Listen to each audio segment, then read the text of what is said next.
2.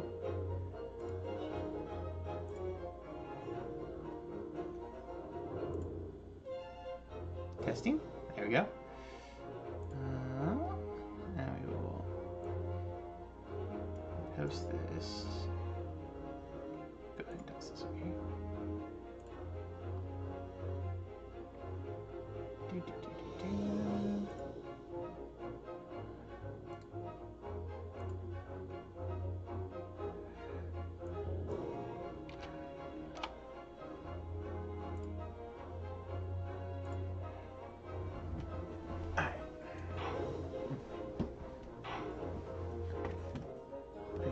This one? Not that one. There's chat.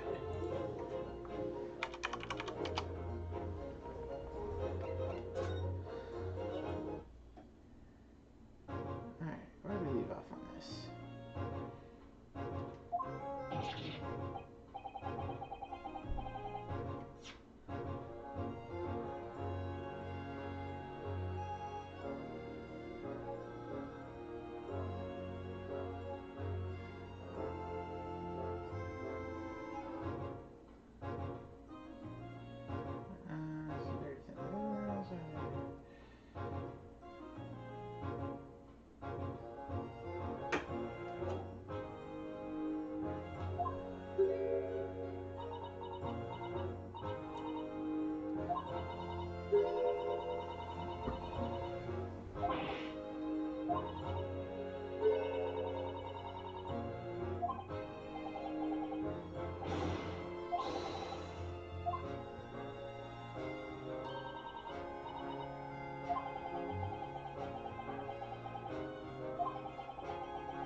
Those shiny eyes.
Nice.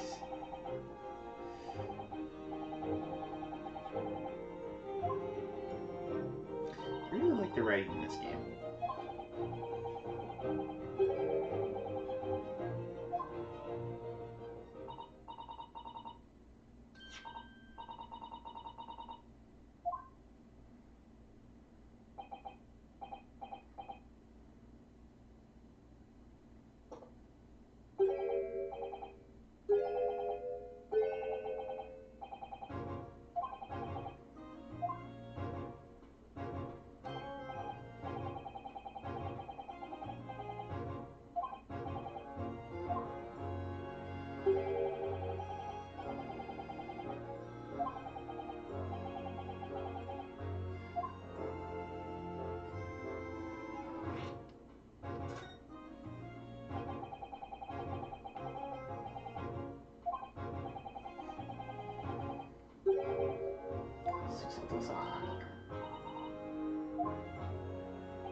Time to investigate.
What do you call this one? This is the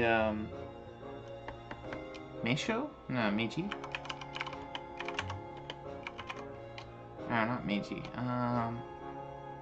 Taisho.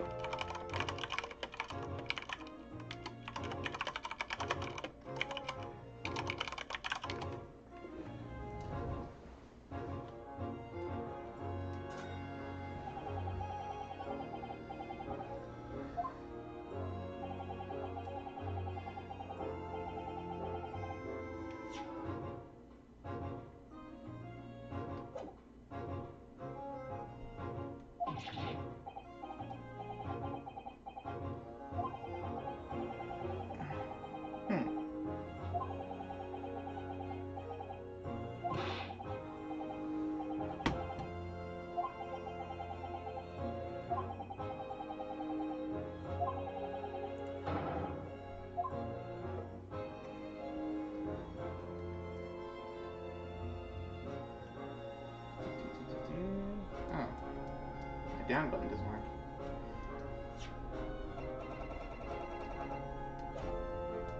Oh, I'm getting raided. Okay. That's fine. Talk to this guy.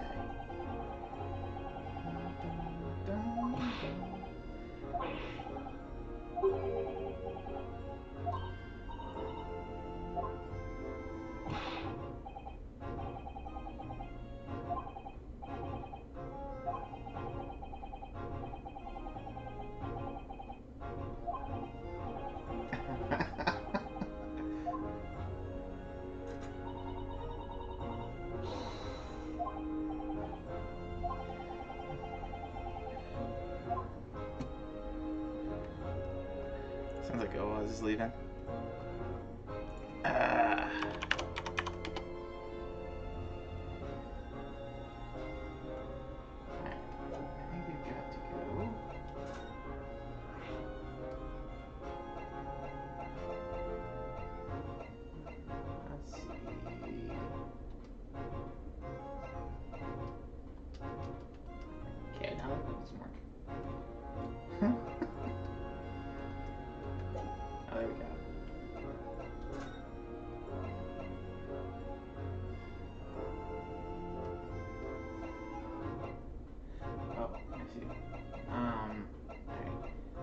So I think we want to go to prison. Go get Ginny.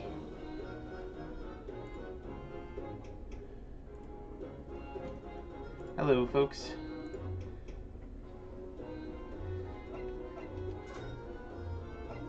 Oh, I can't. Alright, I guess I have to go someplace else first.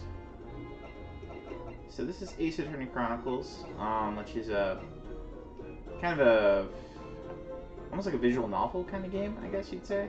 Whole point here is to run around, investigate, find clues, and then present it when you get to the court scene, and at the right time, the right place, and you know, bear down on witnesses or press witnesses, I guess is the word.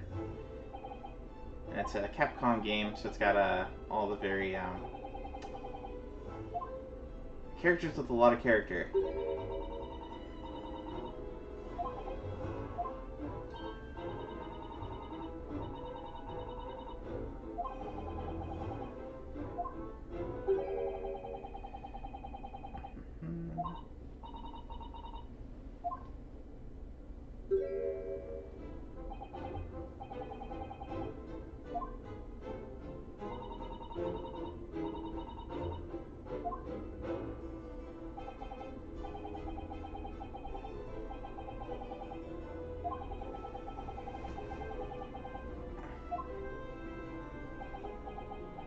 Ah, so the assistant character is getting called back to Japan.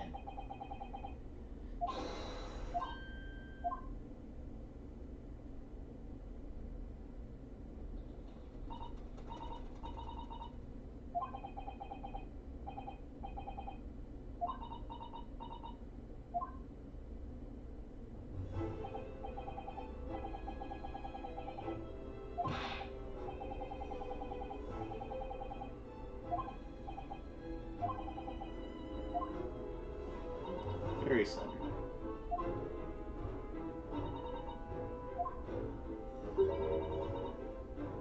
The shiny eyes again.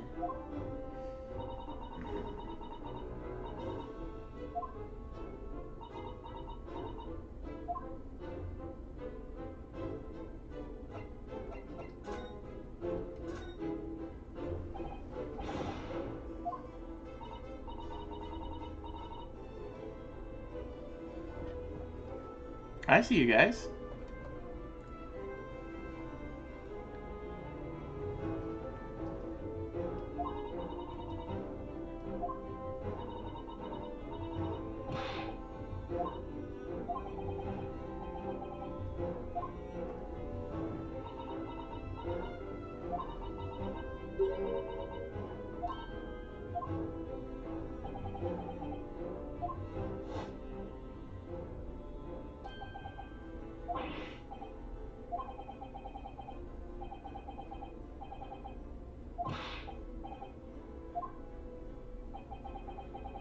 Oof.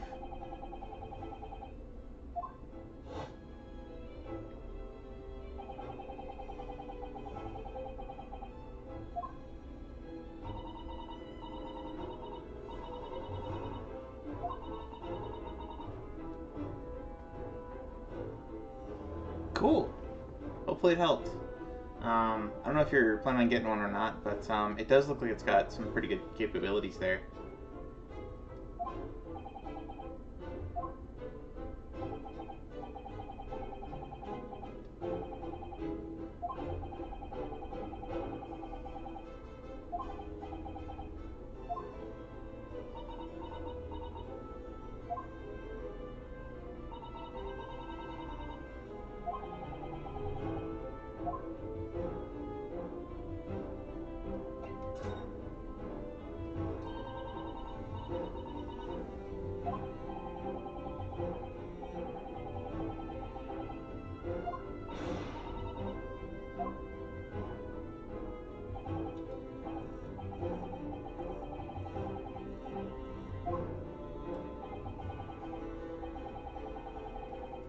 Transpicuous? Transpicuous. Transpicuous. I guess it's like sort of conspicuous? Transpicuous? Let's see. Conspicuous is one that stands out, so transpicuous is... Stands out in the middle? I don't know. Oh yeah, you should be able to stream off it. Because you can, at the very least, you can, I think you can pop in like an HDMI cable. I'm going to look up what transpicuous means. I've not heard that one. Transparent. So I guess he's saying it's an open and shut case.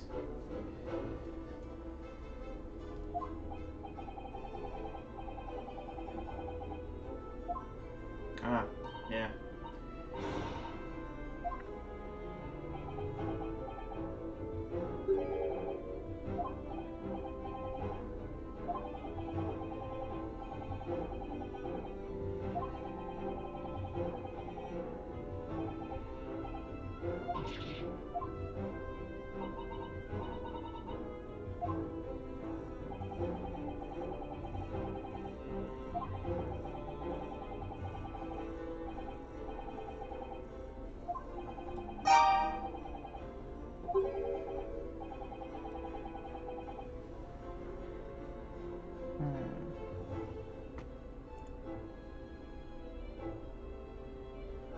Yeah.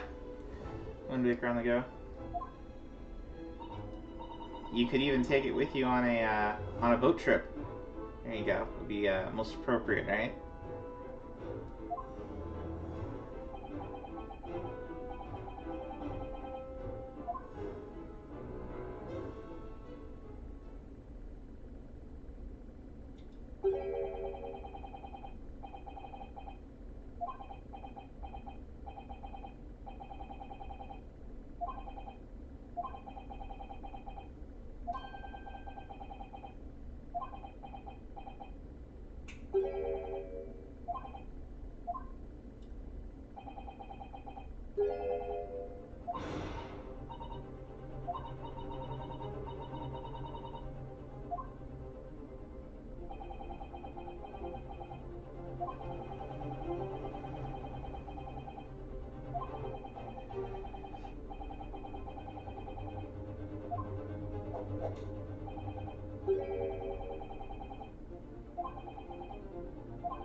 It's funny that he didn't mention Herlock getting shot.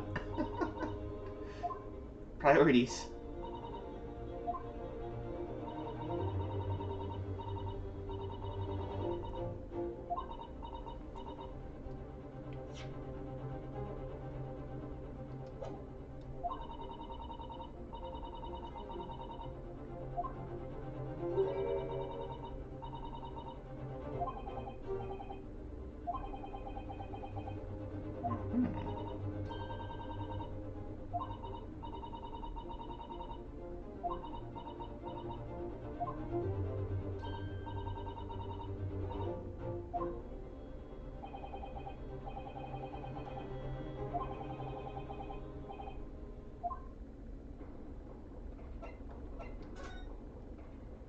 We can explore in here. I don't think there'll be any clues, but might get some random achievements.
This game definitely has a good sense of humor.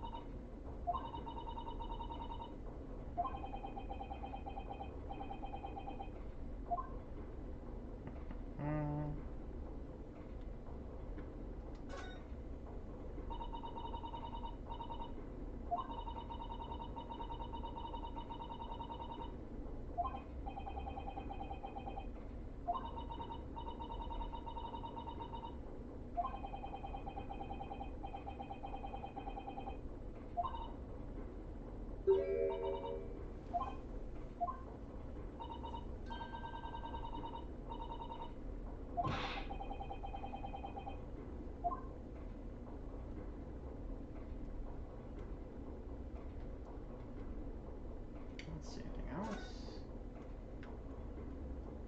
I think I've probably hit everything in here. Some of the things with these games is it's kind of a you wanna click everything just in case you find various clues or I got an achievement earlier just for looking at a picture on a mantle. So it's sort of like almost like, you know, finding hidden things. One of those kinds of games. It's got some elements of that. I don't know. It's a different kind of game. And back to the prison. See if we can get this girl to hire us.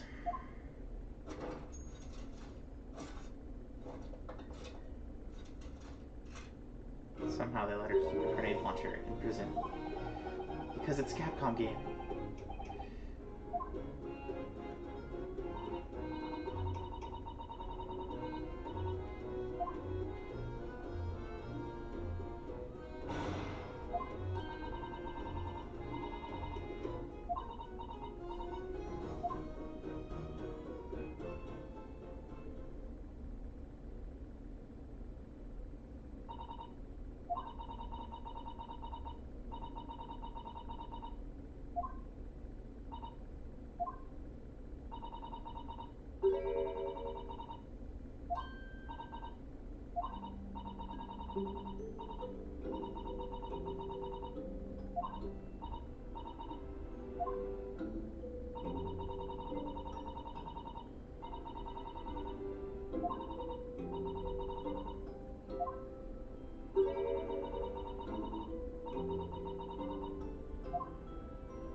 Reverse psychology on the tsundere.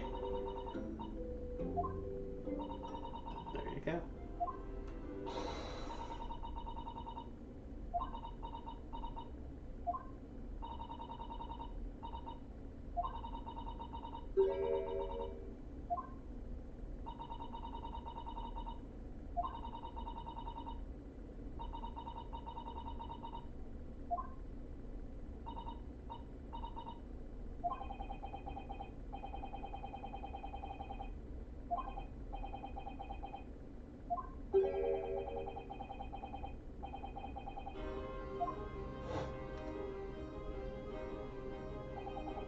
What first case in the game?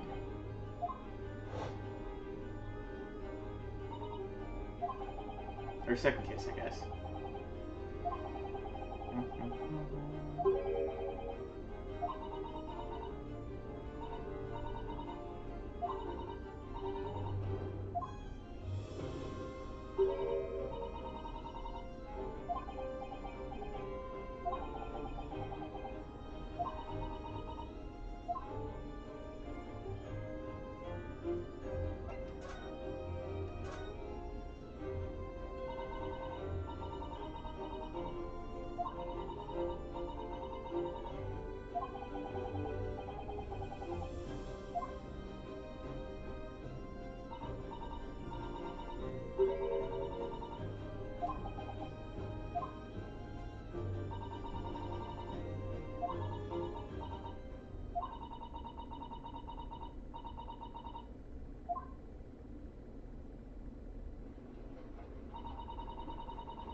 Nice. So you're getting Scarlet or Violet tomorrow?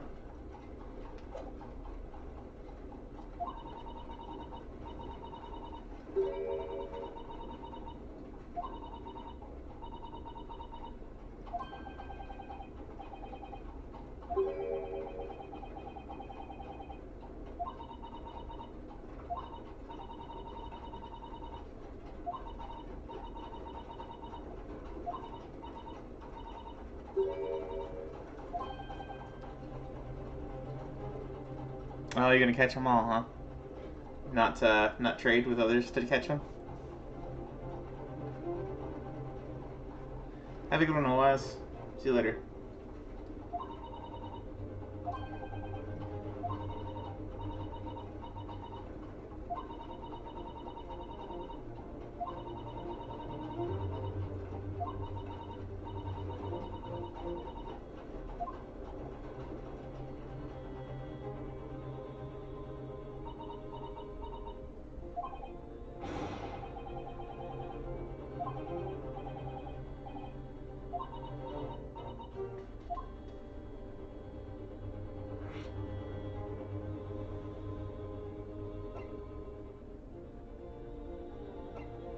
Yeah, I haven't started playing the new Ogre game yet. I did get it though.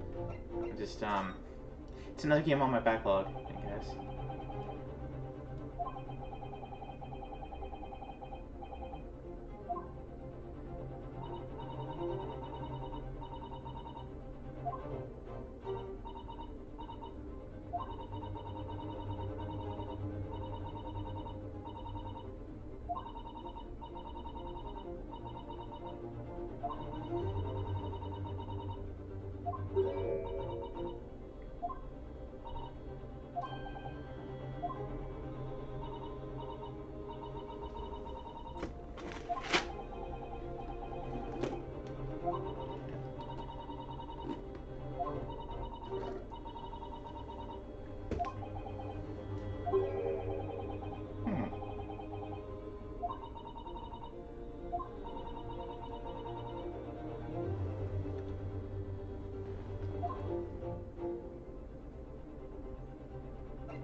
Yeah.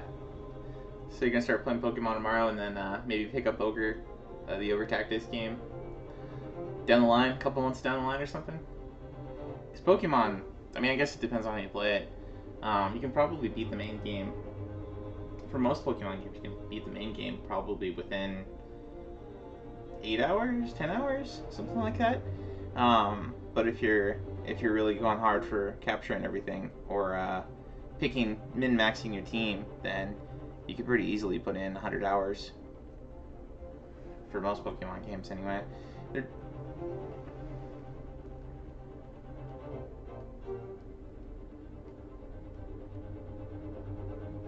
God of War. Yeah. I was watching somebody stream that one, and it did not. I think you end up playing as the kid for a lot, and there's a lot of like, I would say the earlier God of War games really traded on just action, action, action, action, and story was kind of, it was there, but it wasn't. It was very quickly plotted, And the new one, watching somebody else stream it, there's a lot of just walking back and forth between different people to talk to them, which is fine in like an RPG, but like a God of War game just feels kind of wrong. I don't know.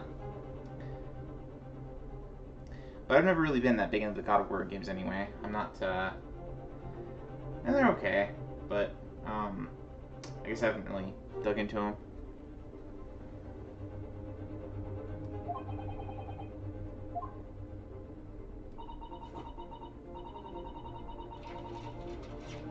So thoughts of two people. Yeah.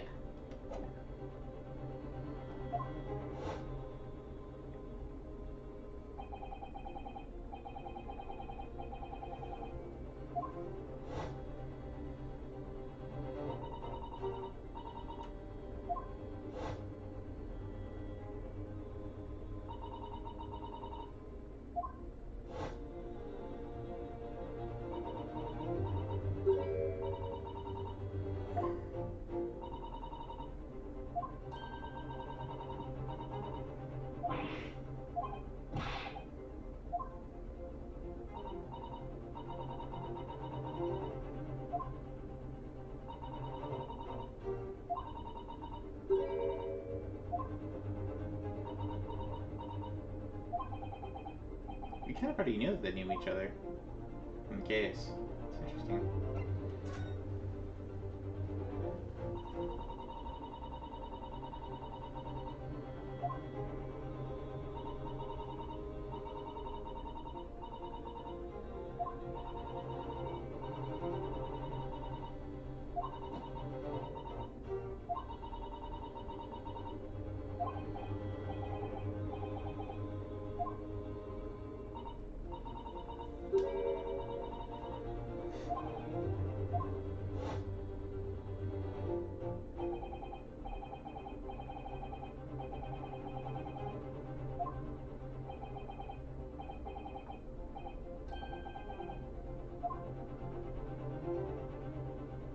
And gold coins.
Setting up a witness.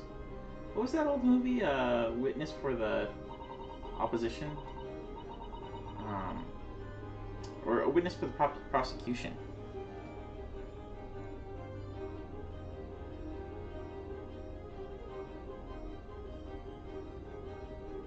Wow, 400 hours? Huh. I guess I wasn't exactly a speedrunner, but I wasn't as much of a completionist back when I played Tactics. I probably only spent maybe 60 hours max. Probably more like 20. I mean, I did enough of the side quests to get Cloud, remember that. That probably added an extra maybe 6 to 8 hours. And I did grind in there. But yeah, I don't know. I probably spent a good 100 hours in Disgaea though, at least. Probably 200 really. Going to the item world and stuff. I need to get back around to beating the Disgaea games. I think I left off at 3, which came out like on the PS3, 2006, 2007.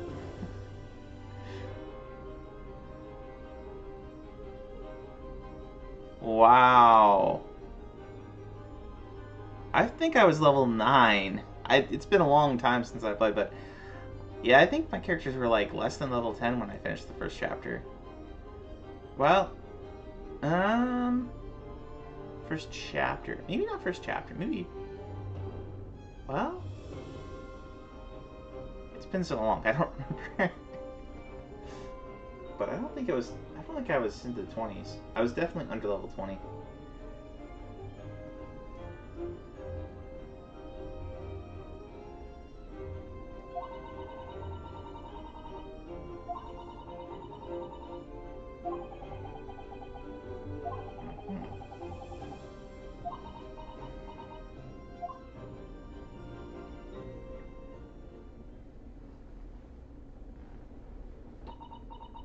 Do you like games like this? Like, you know, kind of more story-driven?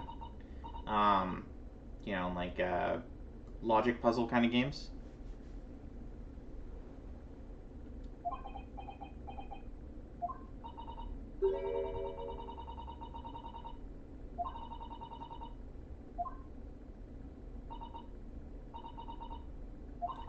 Couldn't live in the East End?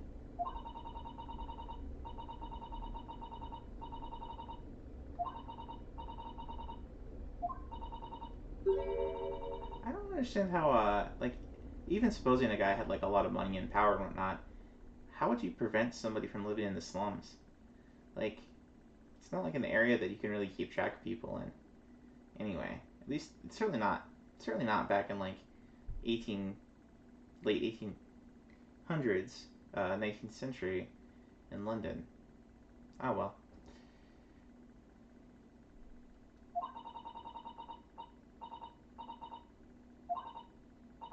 I mean, I guess you could buy up the land and gentrify it. That would be one way to do it.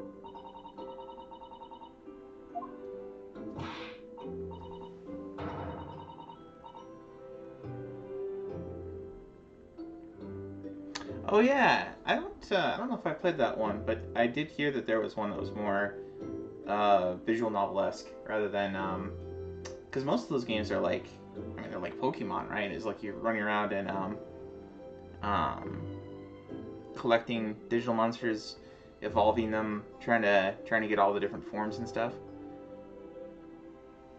Cool. I think I might have that one. I haven't played it yet, but is that maybe the one on the PlayStation, or is that the one on because I've got the Cyber Sleuth one, the combo of two. One's the Cyber Sleuth game, and one's a different game that's on Switch. I didn't play whatever the second game was, but then there's there's one on PlayStation that I guess wasn't critically reviewed very well, but I haven't played that one yet.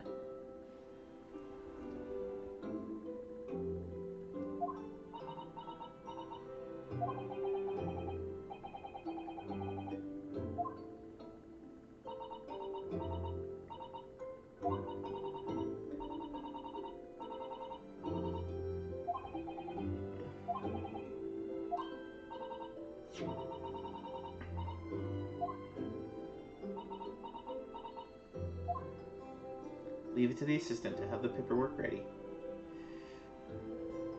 Huh.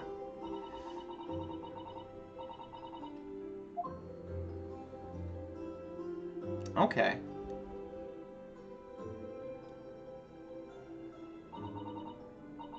So, I think the one I have... Let's see...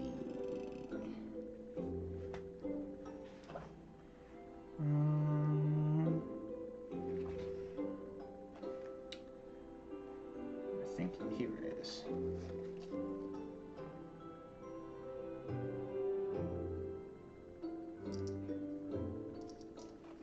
Yeah, I can... double check it to hold that one. This is the one I've got for Switch, which has 2 games on it. So it might be the other one on there. I'll have to check that out sometime.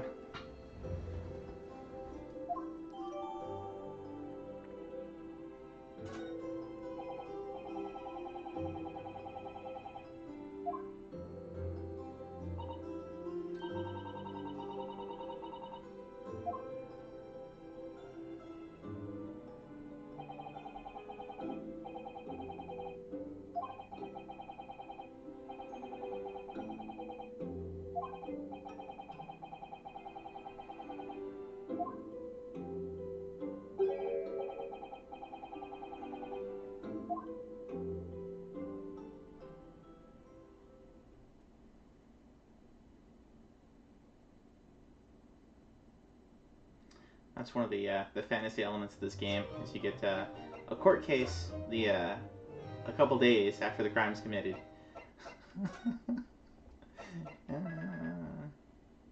Whereas in reality, it's like months or years later.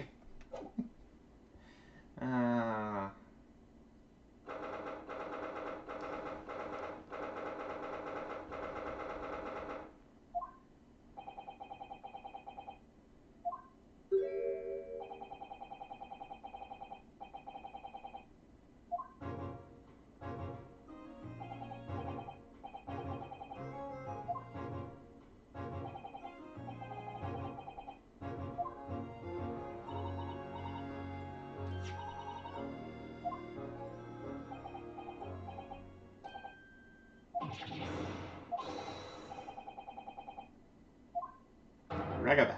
That's a fun word. Ragabash instead of ragamuffin.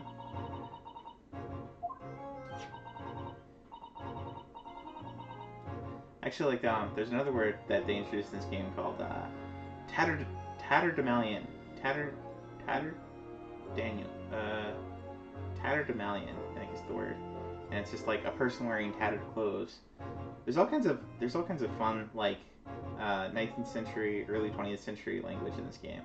It's kind of fun.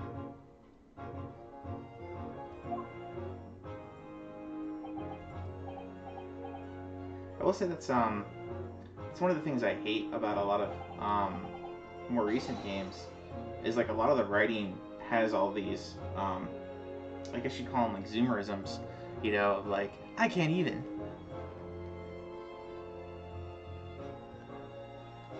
Yeah, I hear that. I'm kind of a 9-to-5er myself.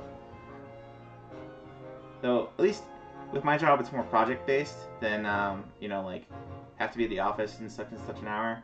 So like if I get my work done early, and because we do kind of like release cycles, so we do like typically one release every other month.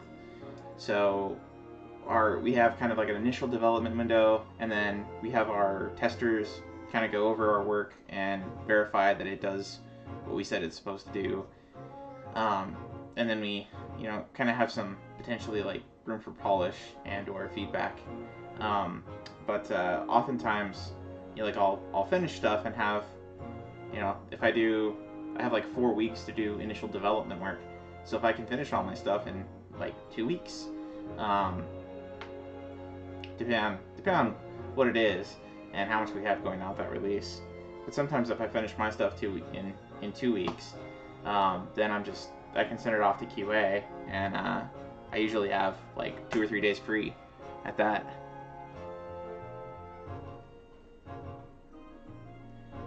Yeah, I'm a programmer. software developer, software engineer, whatever you want to call me. Anything but late for dinner, right?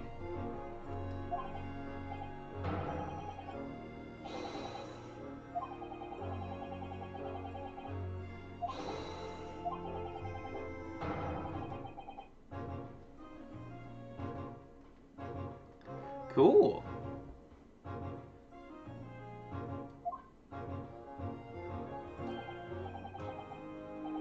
We do a lot of a lot of our work is like we write the features where stuff happens and stuff gets saved in a database, and then we'll write the reporting features. Yeah, I would say we have an agile workflow. Yeah, so you kind of have like a it's how would I describe it? Sort of like you have your initial phase of requirements gathering. You have like a contract meeting with the people that are going to be using the software, and your internal quality assurance business analyst team come out with kind of a plan of what you're going to build and something solid that you can yeah, it's like a design meeting. And then you, as a developer, you go and you write your unit tests, and then you go and you develop your software. The QA team comes up with their testing based on those requirements. Yeah. And then, once you've got sort of initial development done, you put it up on a server. You go to a handoff meeting, say, here it is, and then they'll run through their checklists, and then they'll throw it back at you if it doesn't meet the requirements, or they'll take it over and show it to the lab staff, and they'll say, yeah, this is what we want. Or oftentimes they'll be like, oh, this is what we asked for. Well, this is not quite what we want. So there's a lot of like just feedback loops. Do you use TestRail for the last cases? The test cases? I'm not sure what TestRail is. We have, like, our ticketing engine is we use Jira, which seems to have a lot of love and hate out there. But we have like a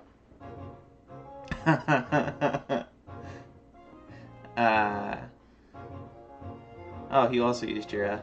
Yeah. I hear for a lot of people it just depends on the way it's used. So like if you use it in sort of the way it was originally designed, it's not bad. It goes pretty okay. But they've included all these other features in Jira that are like from other ticket management systems that on Jira it's super slow. And so if you're using like all the sprint boards and stuff like that, all that extra stuff, yeah, and it does what we need it to, so it's not too bad. And ours doesn't go that slow. I mostly just run like I kind of run my own Kanban boards. Oh yeah. We have a couple of like sprint managers that are all about the Kanban boards, and I totally ignore that. I basically just do my own filters for Jira issues, and that seems to work okay for managing tickets. If I try to do like sprint boards and Kanban boards, yeah, every time we try to go to like our Scrum meetings or whatever, like we're spending more time waiting for Jira to load up the pages, and actually over Teams the last couple of times, Teams has had issues displaying, like it gets stuck, it gets frozen, and so I only see like the main first page that they brought up, and then they'll be talking because they'll have pulled up other pages, and like I have no idea what they're talking about, so I just just go with it. I don't know. Yeah. What are you gonna do though? I mean, you can use. You kind of have to go with whatever your company goes with, right? I guess Stack is the other option, but I'm sure Stack has its own issues too.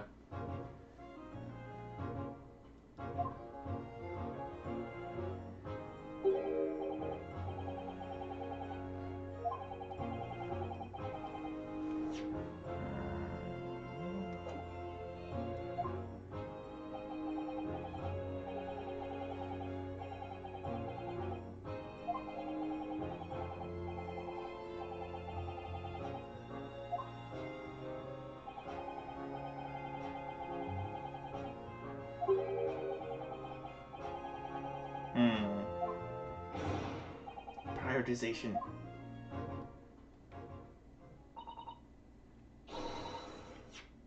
Wait a second. Don't get under my feet.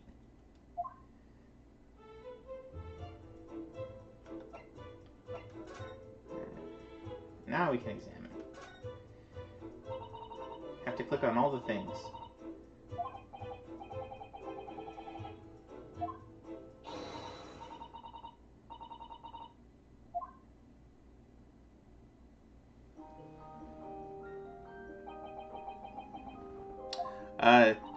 Neither. Java and JavaScript, and SQL. So like we do, our database is SQL, and then our server code is Java, and then our client code we're using native, or not native, raw JavaScript.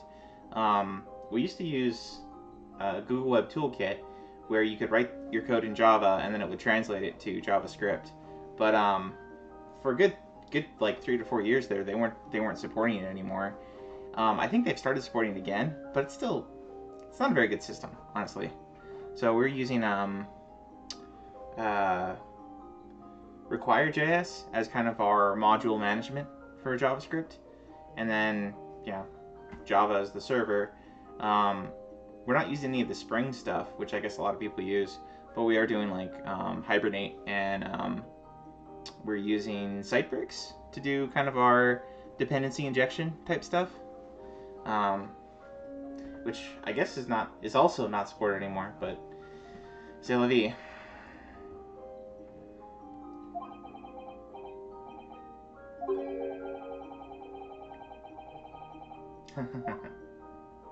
Time and place. Time and place.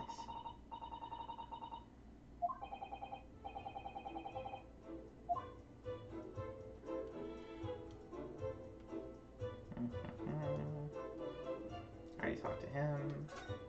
Let's get to look at the shelves.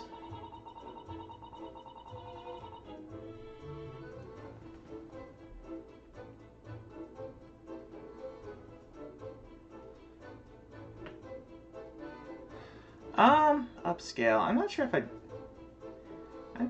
I call it upscale. It's kind of a biotech firm. So we were in a smaller company that was doing contract work for them, and then they bought us out. So we're kind of like an extension of their IT department. It's not. I guess I'd say it's not a software company. It's a biotech firm that has a software division. So I don't know if we'd consider that an upscale tech company, but it's basically we do cancer testing is the major company mission, and then we write. There are various software divisions of the company that write different parts, different applications for that, and so we write the software that does like sample tracking within a lab, and just like event management, data collection for those kinds of things.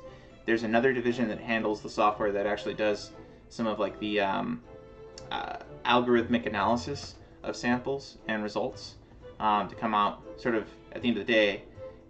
You're evaluating all these different scalar values as part of like a hemoglobin test or a homogeneous test, and you kind of combine the results together and get a final, positive you have cancer, negative you don't have cancer, invalid we couldn't evaluate the sample, kind of thing.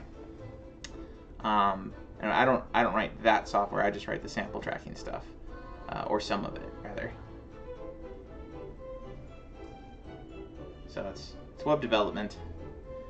I think if I had my druthers, I'd probably be writing, more rich client stuff.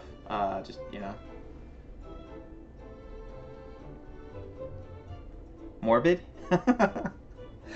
I mean, the thing is, if you can detect somebody's cancer early on, they have a much higher chance of surviving it. So, and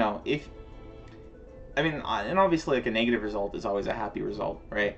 But a positive result means that we detected something that, if they hadn't done a test, they might not have found, and they would have died in 5 years. But if they can detect it and it's in an early stage, then there's a pretty high probability, like maybe 60 to 80%, that they can go to the doctor, have that whatever is cancerous cut out, or they can do like various treatments for it, and there's a high chance of them eliminating the cancer and living for 2 more decades. So I don't think it's more. I don't think of it as morbid. I mean, we all have our own life philosophies, right? And I don't necessarily think that living long in and of itself is necessarily a good thing. Dying young isn't necessarily a good thing either, but it's just like, we're here as long as we're meant to be here, is kind of my way of looking at it. So I don't necessarily feel super motivated as much as some of my other teammates as far as like, oh, we're saving lives. It's just like, you keeping here, keeping people alive for 20 more years or whatever.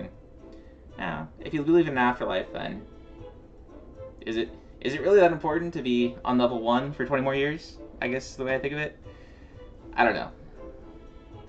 I guess I tend to video gamify things too, so my thinking's like, this is our training stage.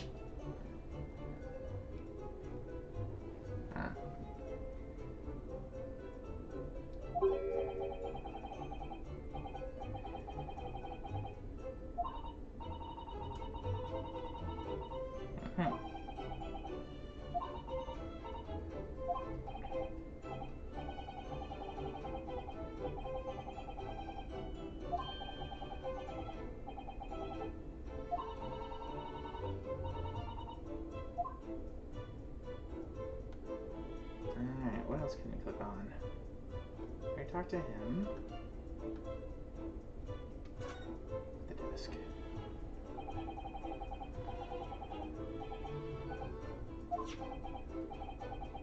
Picture of a cat.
And then you have a great story.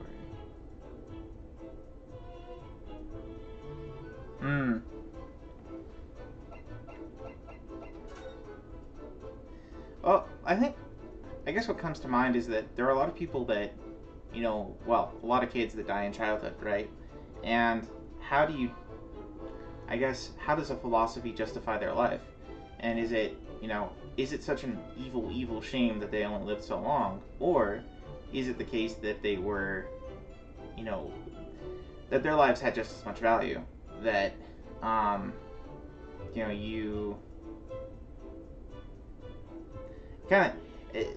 that's kind of what, when you talk about in, like, the problem of evil in Christianity, how do you deal with that theologically, or how do you, come to some kind of understanding of why that happens?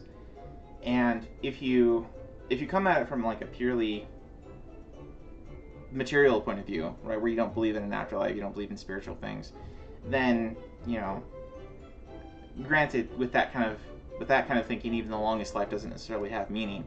But the, you know, a short life feels unfair because you only get one life. But if you're coming at it from a belief that has an afterlife, then it's like, you know, they were speedrunners. Is the way to think of it. Yeah, we have essentially 2-week sprints is kind of the way we're set up, but we kind of plan out what all issues are going to be within a release, and we're in constant contact with the lab, so oftentimes we'll get stuff in the middle of a release cycle that's like, oh, we found a bug, it's high priority, or oh, something happened in the lab, we need to adjust something in the software and put out a patch, lickety split. We do have to be kind of responsive to those things, but in general we get, you know, like essentially a month and a half's worth of work. We plan ahead as that's going to be our release, and then, you know, we'll have 2-week cycles where we say, what are we planning on getting done, you know, in this 2-week cycle, what are going to be getting done in that 2-week cycle, etc. Sorry if I'm kind of rambling on things. I'll get back to gaming.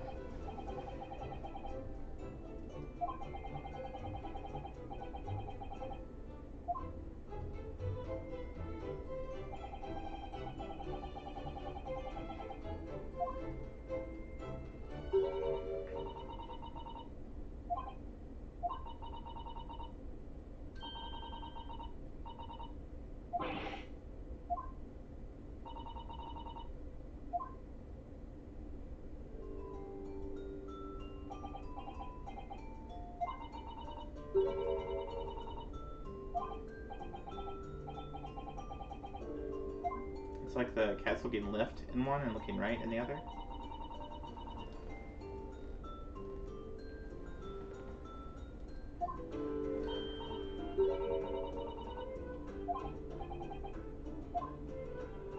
Huh. Ah, that makes sense.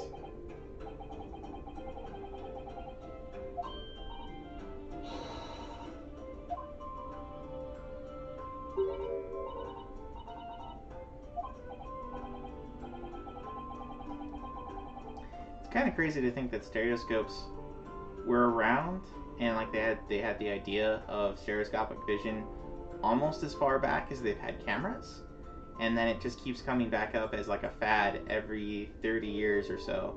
You know, like we had the big 3D TV fad.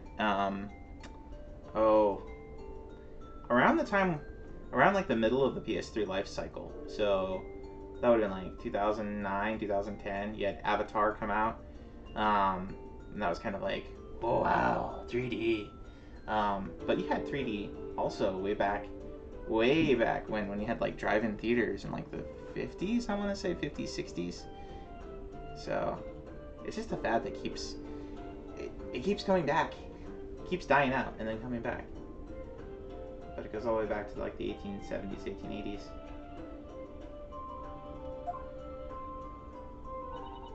Of course, this is just with photos, it's not with video, but...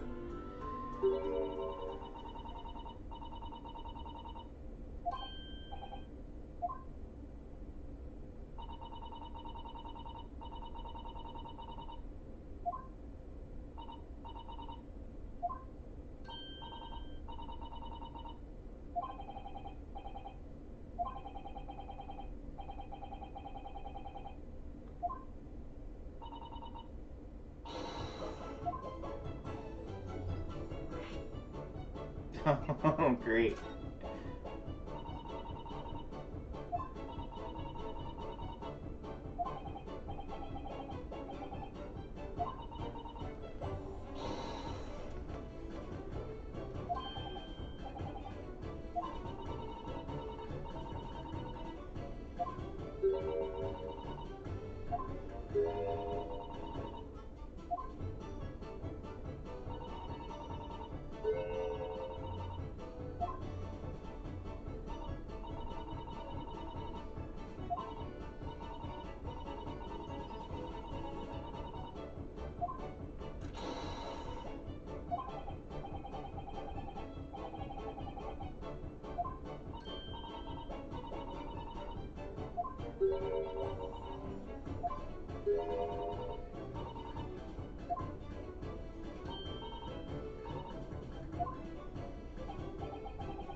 stare at the end of your nose. That's how you cross your eyes.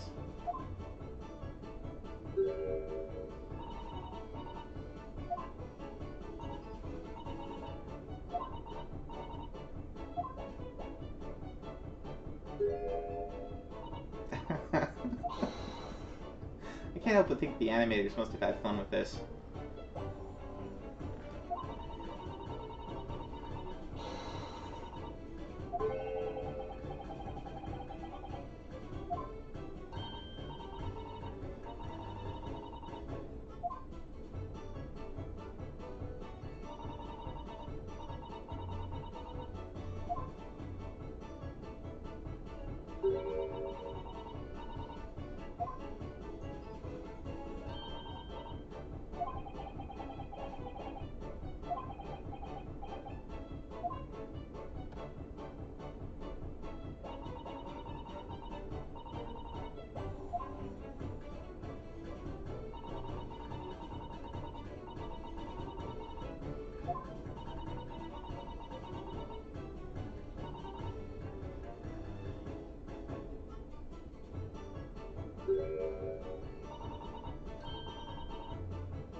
So, what kind of, do you work in C and C#? Or you said you're a database, developer, so. No? Ah.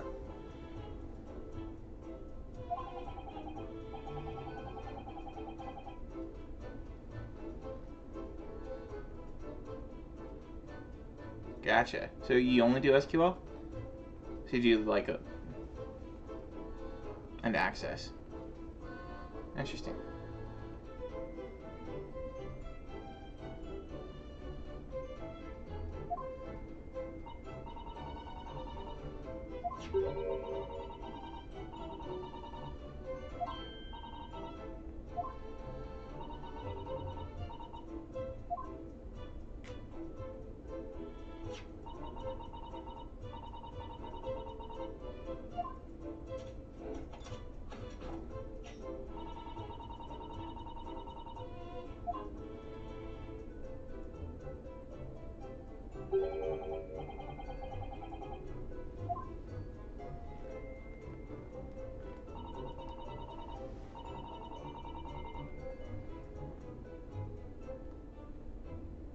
Spreadsheets, yeah. Yeah, Access and Office, or not Office, but Excel. Access and Excel kind of work together.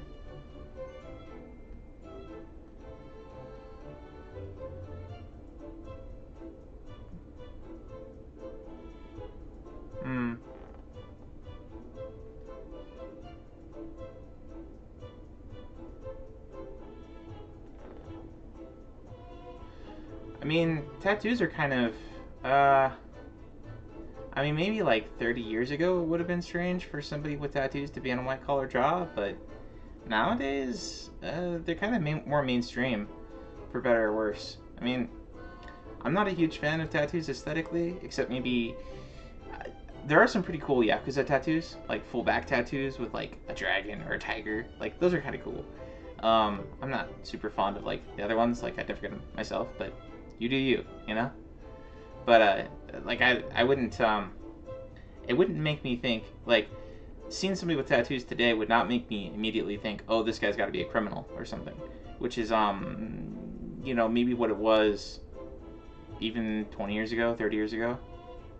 And I mean, there's still a lot of specific tattoos that are, like, for specific gangs or whatever. So you kind of want to avoid those if you know what they are. I have no idea what's what with that. I think there's like some white power group that has like spiderweb tattoos or something. I think that's what I've heard. I'm sure like Bloods and Crips and things have their own tattoos too.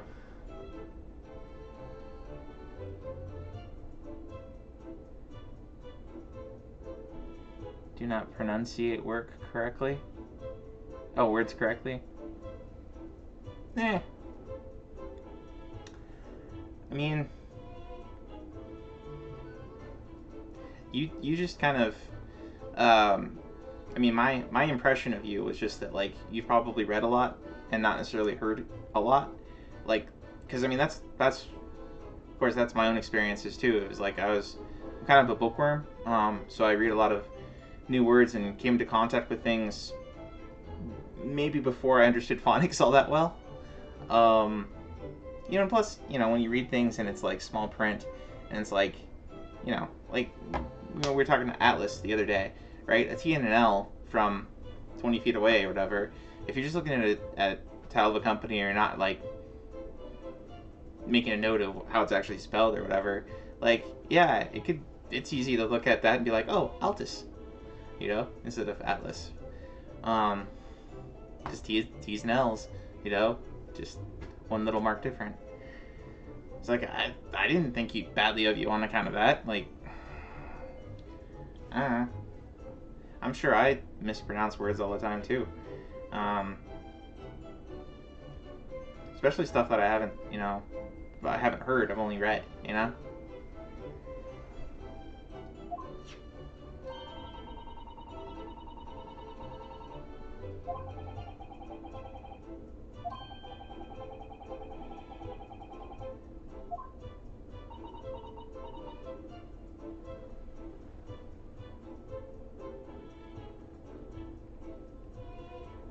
That's fair too.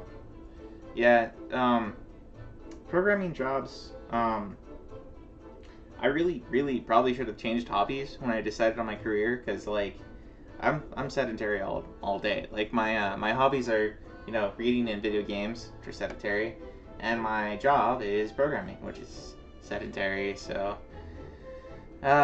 you know, my job puts my head through a roller coaster, and then when I come through and do games and stuff, it's like a lot of times I also don't have mental energy to go through it.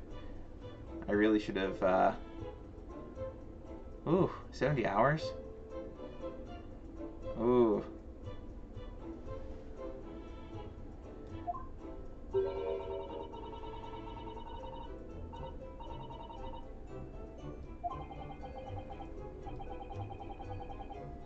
Sagittarius? No? I was saying sedentary, like you know, a job that's sedentary is one that you're like sitting down a lot and or looking at a screen a lot. You're not very active, so sedentary.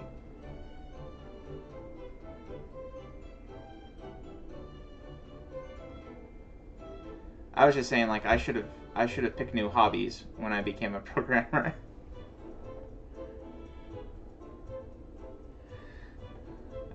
Just because, you know, like, programming's mental work and taxes your brain.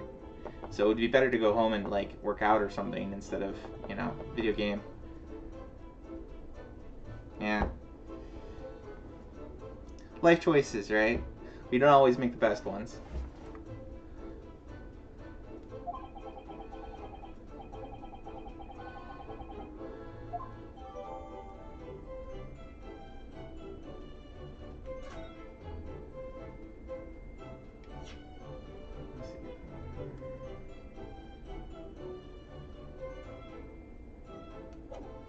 Alright, so this case is going to involve a lot about stereoscopy. So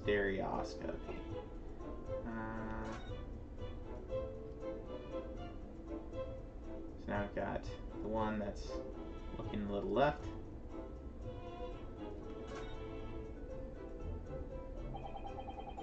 One small box, 10 shillings. So this is the one for where Herlock deposited, instead of Sherlock, it's Herlock. Herlock deposited her story in a small box. That's what this one's for.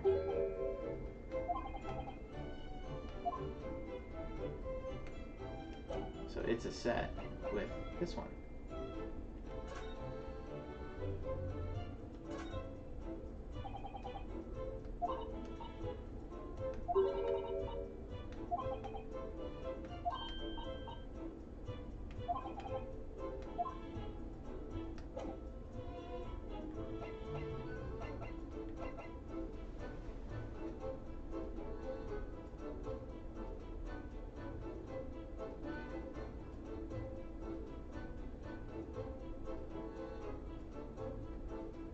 Yeah. I don't know. Sometimes I'm better about things and sometimes I'm worse about things. Like, I think on some days I try to sort of break apart my day as, like, this is what I'm dedicating to work and this is what I'm dedicating to gaming. And, or just not work. I don't know. Getting errands done. Making sure I'm not falling behind on that stuff.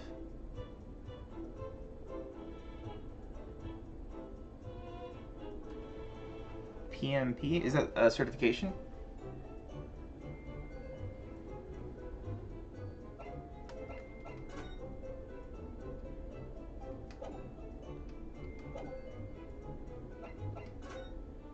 Default topics. Anything else to look at?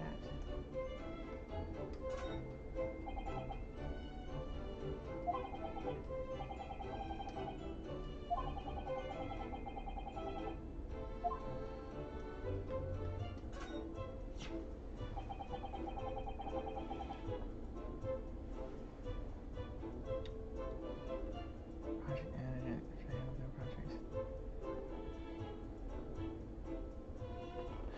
Okay. So it's like a leadership training kind of stuff?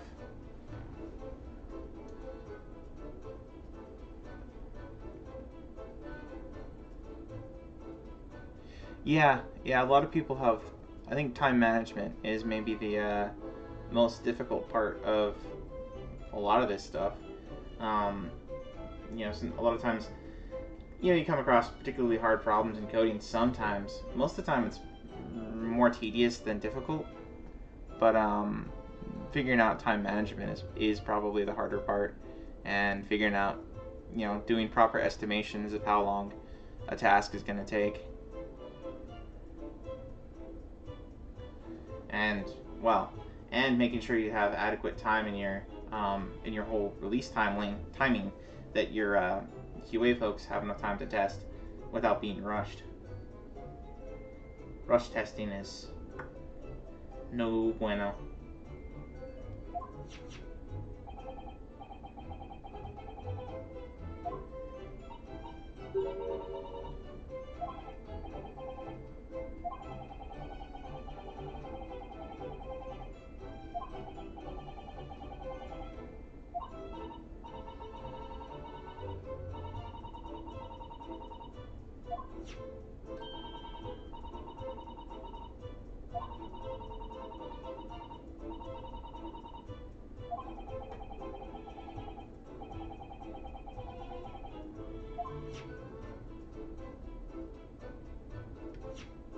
I understood that joke.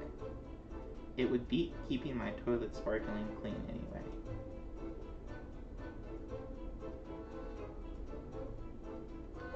I don't understand that joke.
So it's a, I guess, would you call this a detective genre? I guess you'd call this a detective genre game. Sort of a subgenre of the visual novel type game. Your main character is a lawyer, a defense lawyer. So you kind of have each chapter kind of goes through different sections, and like you have kind of like a build up of stuff that happens, laying out, somebody kills somebody else, typically murder, right? And then you have investigation, where you're running around different areas that are related to the crime, looking for clues, getting information from people about what happened. And then you have the trial, and so you go to the trial, and a lot of times you don't really find out all the information about the case until like 3/4 of the way through the trial. So you have like different sections, and you're talking to people, looking around the world for stuff, presenting evidence to people, presenting evidence in court, and then there's like a sort of cross-examination during the trial where the witnesses have like 6 or 7 different parts of the statement that they're making, and you can go like to different parts and you press them harder on particular things where you think they might be lying or might be only telling some of the truth. And then maybe you present evidence that contradicts what they're saying. And in this game, it goes back to you're doing all these cases in London, so it's like the 19th century court system, and a fantasy Capcom version of that, right? So they have these like 6 jury members, and the jury members at any time during the trial can like smack the table, and it shoots a flame up in this big, huge, weird contraption that they're either saying for guilty or for innocent. And if you get 6 not guilties, then the case ends with not guilty, and if you get 6 guilties, then the case ends with guilty. But you have a final round of being able to ask the jury why they think he's guilty, or ask the jury why you think he's not guilty. Usually you're working defense, so you're trying to get them to say not guilty. But you basically get a single statement out of each jury member, and then you are trying to basically find contradictions between different things that different people say, so that you can pit them against each other instead of trying to present evidence at that stage. So it's kind of fun. It's got a handful of different mechanics at different parts of the game. It's really more like logic puzzle kind of thing, rather than there's no action involved. There's no like rhythm timing involved. It can be a little bit arbitrary at times of which piece of evidence you're supposed to present when, and at which part of a person's testimony are you supposed to present evidence. And you get like 6 lives, or 6 or 7 lives, and that's you get one used up every time you present the wrong piece of evidence at the wrong time.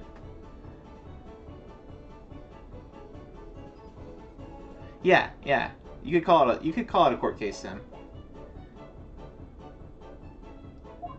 So this is the investigation phase of like chapter 5, I think.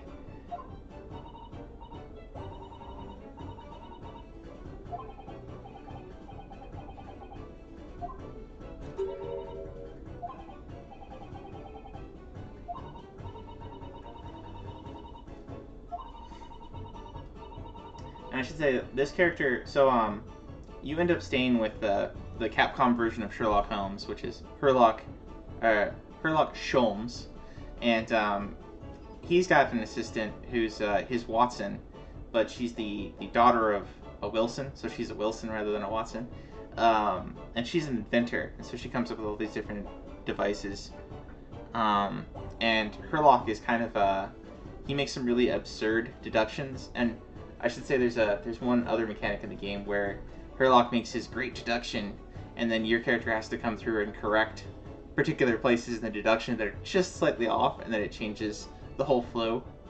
Um, it's a real very tongue-in-cheek kind of game. It's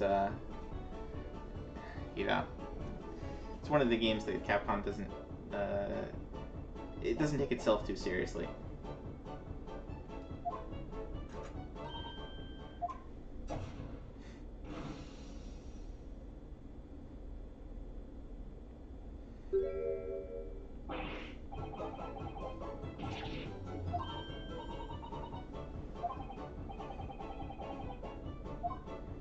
Almost like using ultraviolet light on it.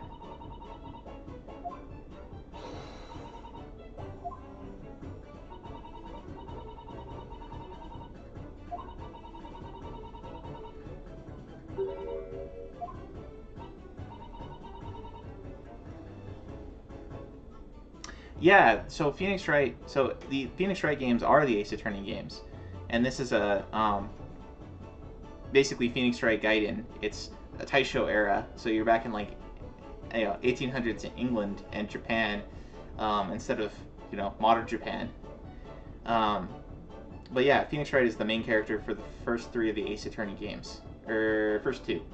I think in the 3rd one you encounter him as a side character. He makes like a cameo. Well, not really a cameo. He's kind of a main character in the game, but he's not the protagonist in 3, I think.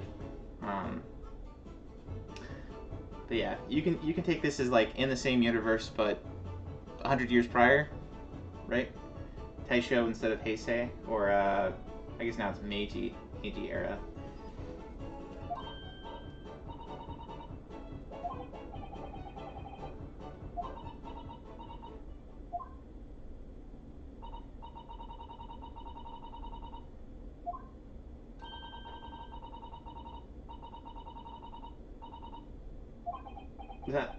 It's probably Herlock's blood, I would think.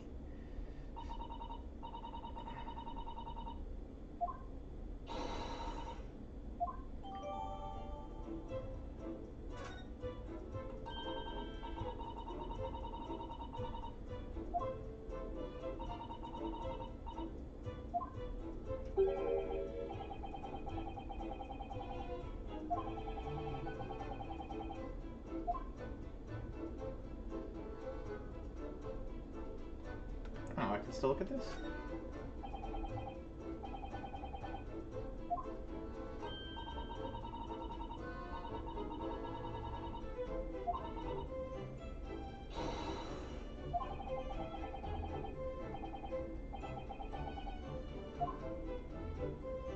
I wonder if that's kind of a meta joke about blood censorship in video games.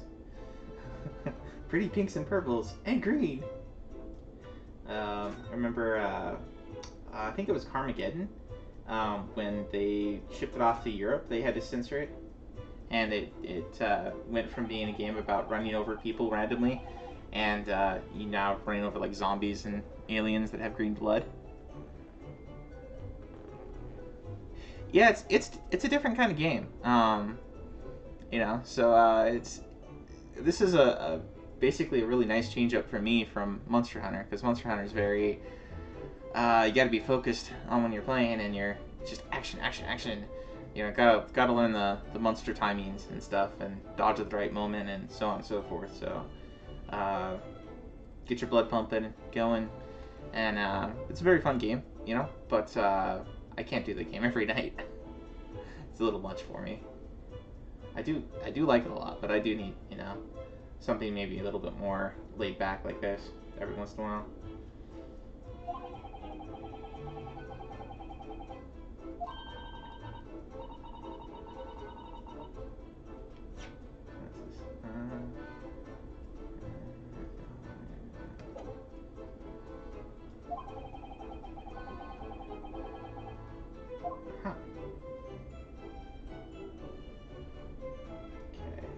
Everything here. Now I need to go back to back. Oh, whoops. I think I already talked to this guy.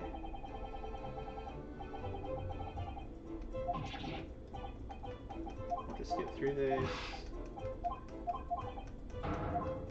Lots of A button. Okay, there we go.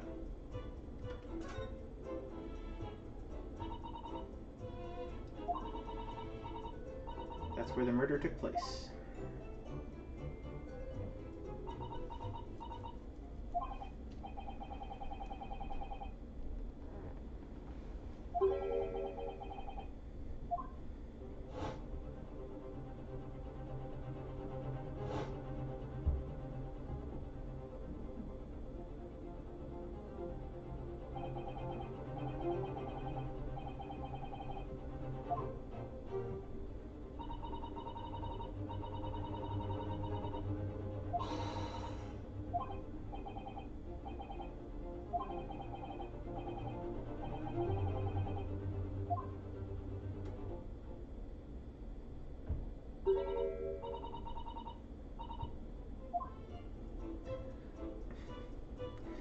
I don't know how appropriate it is to take a 10-year-old to a crime scene like this, but here we go.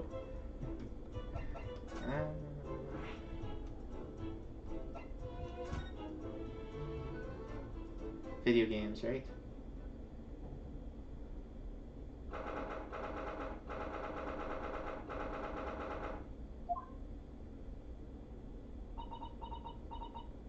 The shining eyes again.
Oh, Disco Elysium.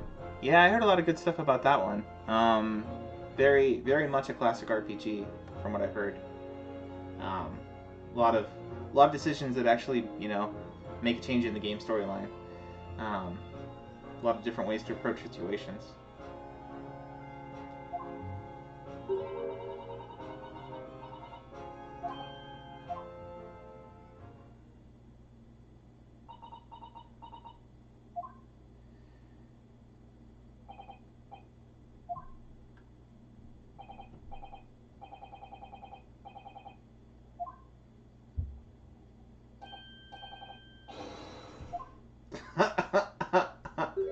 What a thing to say. What a comforting way to remark it, right?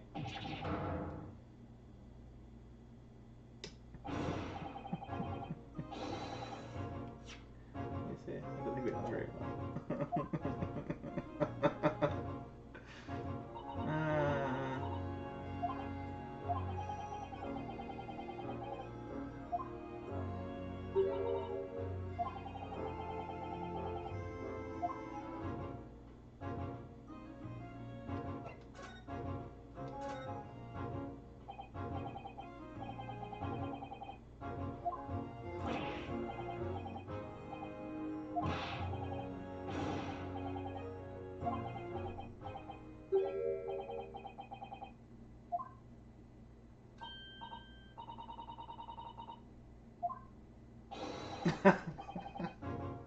That gap.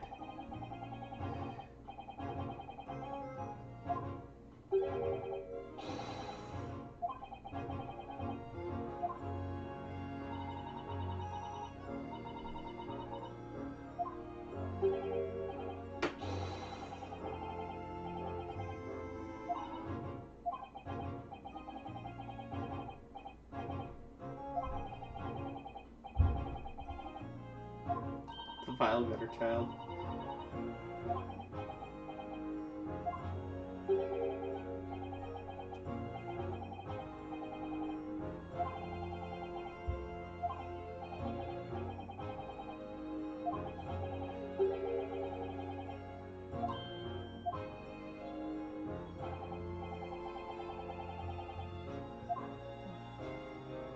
think they would have collected that as evidence by now.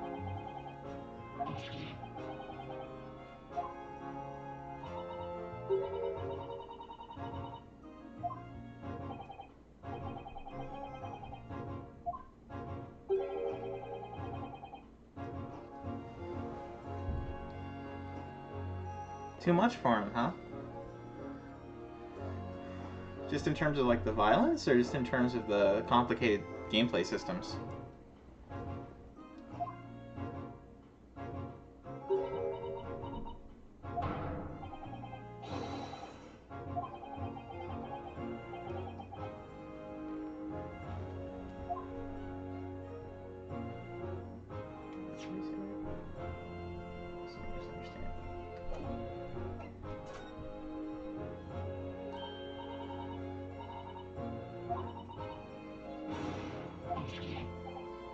The shiny eyes again. She's got shiny eyes too.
Ah, the grossness and violence.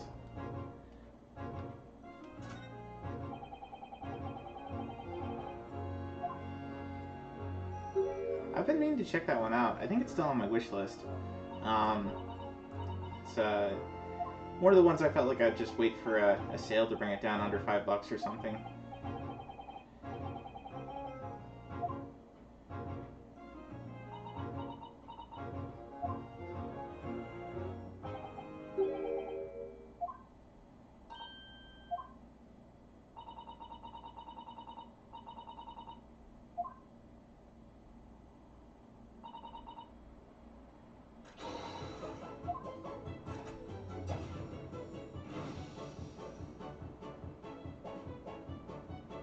Ah, it's blue.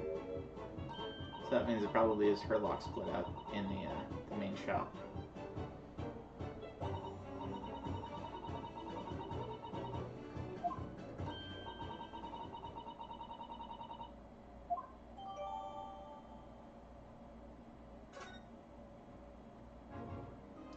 I guess we should look at the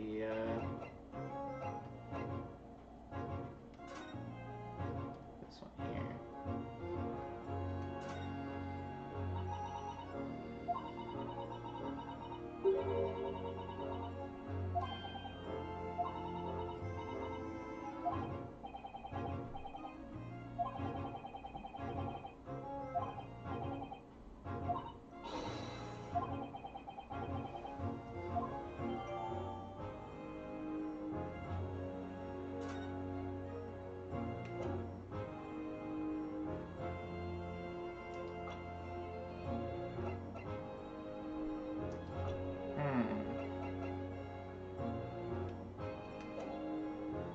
So how do I present it?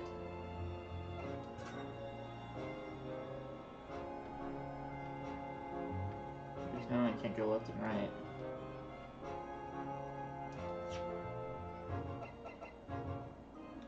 Can't present here. Oh, wait.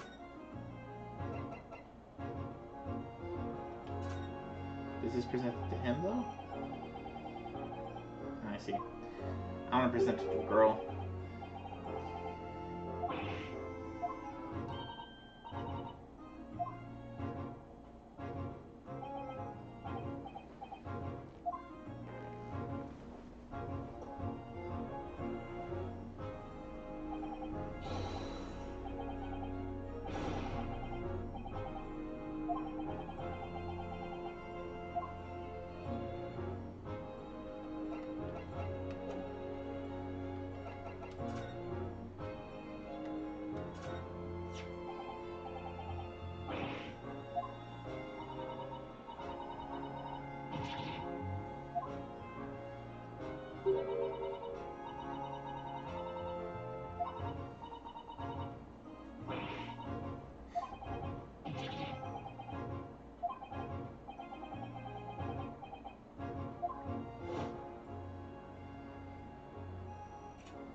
So he had only loaded one bullet in that, yeah, she said.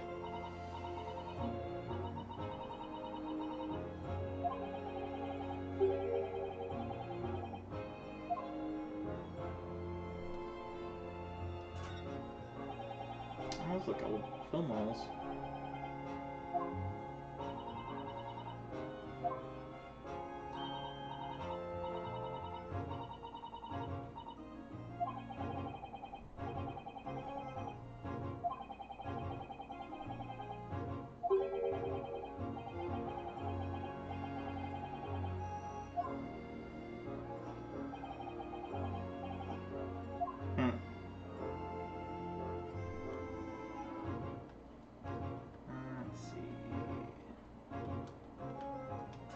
It's a treasure chest.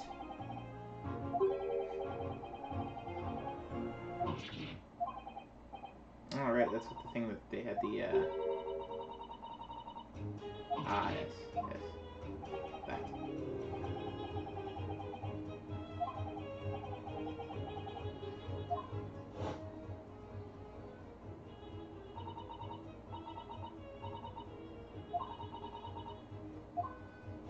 Right. So the Gina character was originally went to the pawnbroker because she had heard from the pink-haired girl, Iris, that Herlock had pawned one of her stories to keep it safe because it was too early to publish it, he said.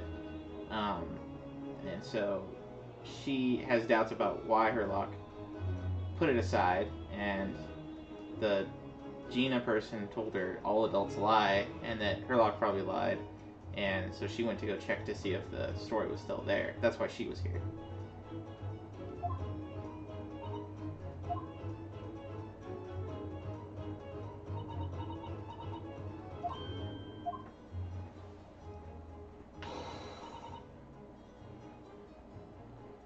Well, I mean, it's not a complicated story per se, but it is, some things are going on. It's complicated to explain, I guess. I don't think, it's not like a super twisty plot.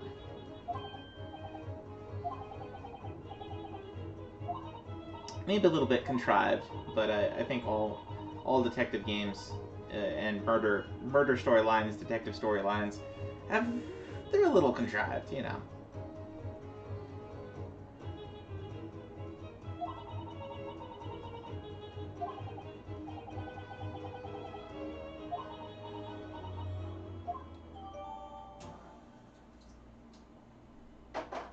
Oh, okay, so it is here.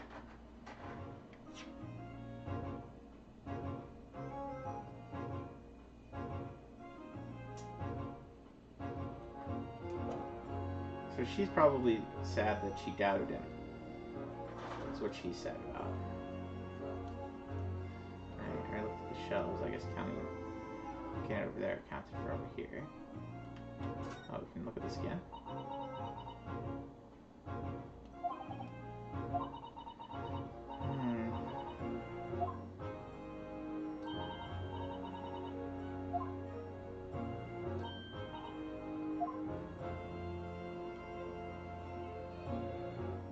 I think we fit everything here.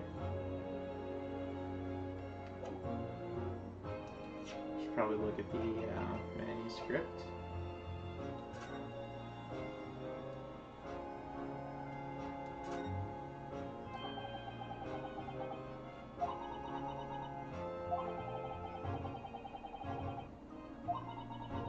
Oh, right. What started the girl doubting is that Susato mentioned the whole title to her, and she hasn't yet explained why she knew the full title of an unpublished story that had been hidden away in a pawnbroker.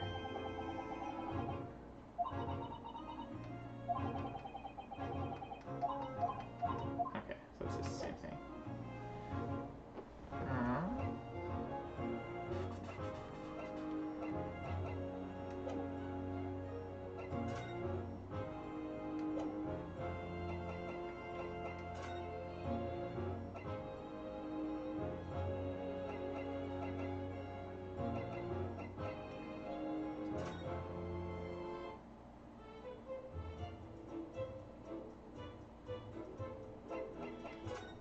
go. We can now present this to her.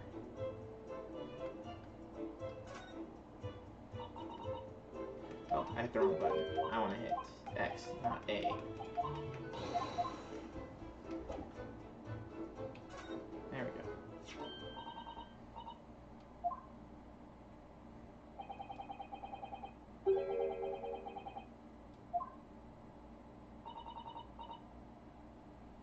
So in the second case, the second chapter, Gina was involved. I think you saw some of that earlier. This is purple, so now we got blue, green, and purple. So this is probably the blood from the thrice-fired guy that got killed in the second case.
Oh, what are you playing again?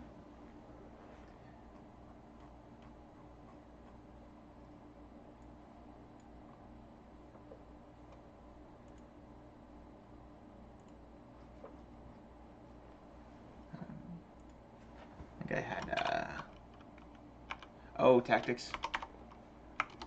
Right.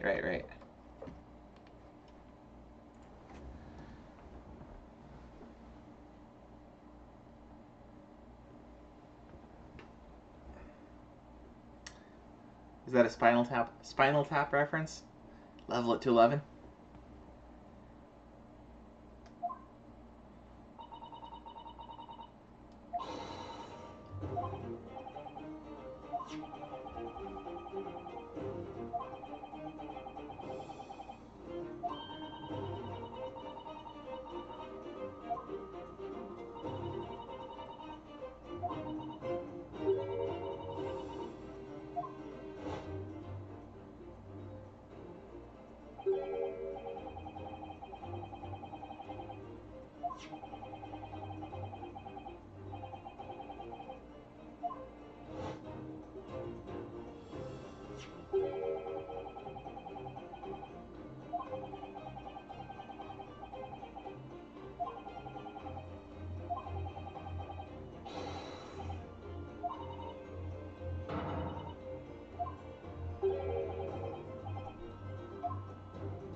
Hmm.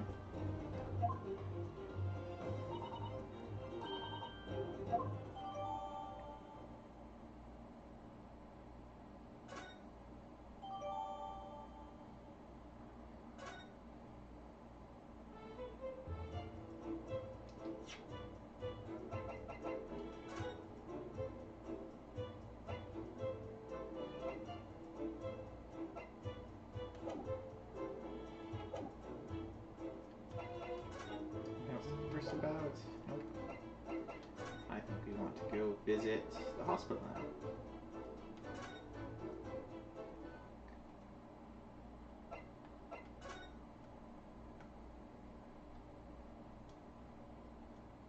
Or not. I guess he's still convalescing. Nothing here. Okay. Well then. Have we been to Baker Street? We haven't been to Baker Street yet.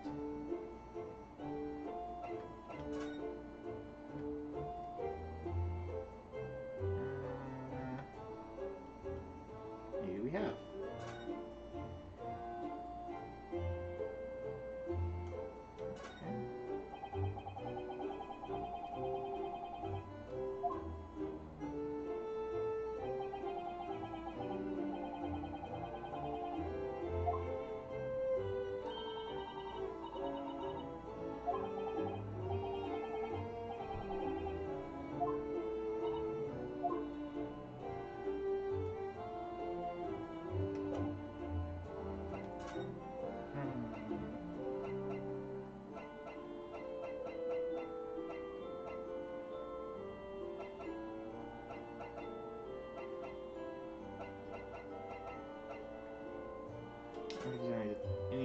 talk to her about now that we've investigated.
Can't converse or examine. Okay.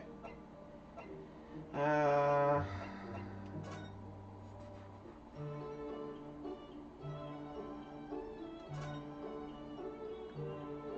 think we already hit everything here.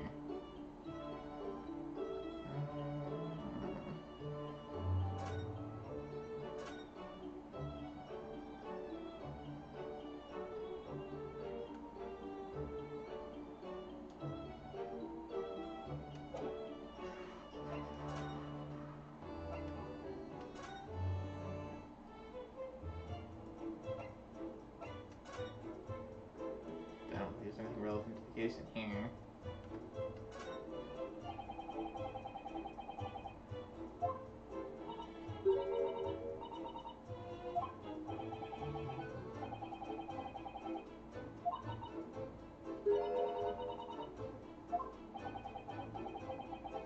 Haha.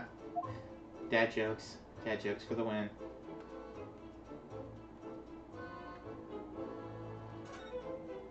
The localization team did a good job with this, I have to say.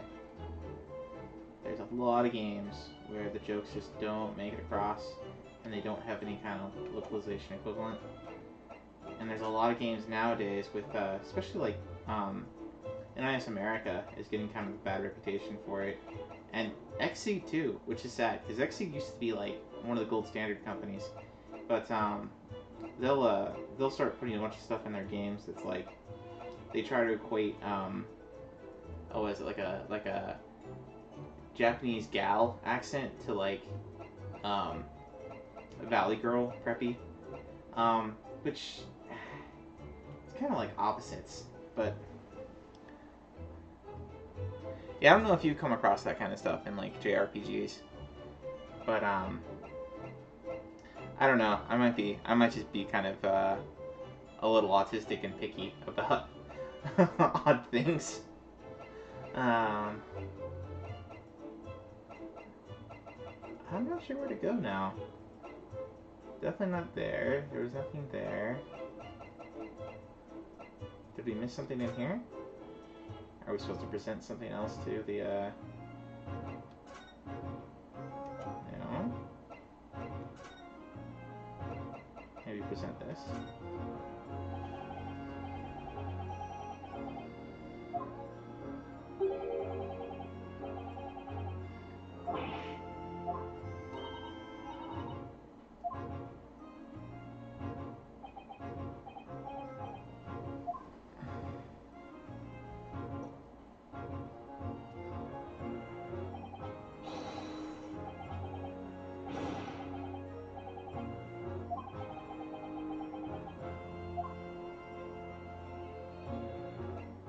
Okay, they're not gonna say anything about that.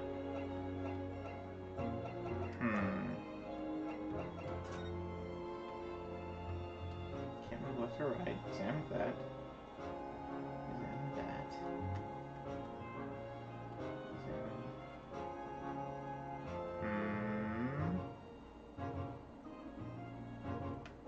Examine. Maybe. might be able to present this.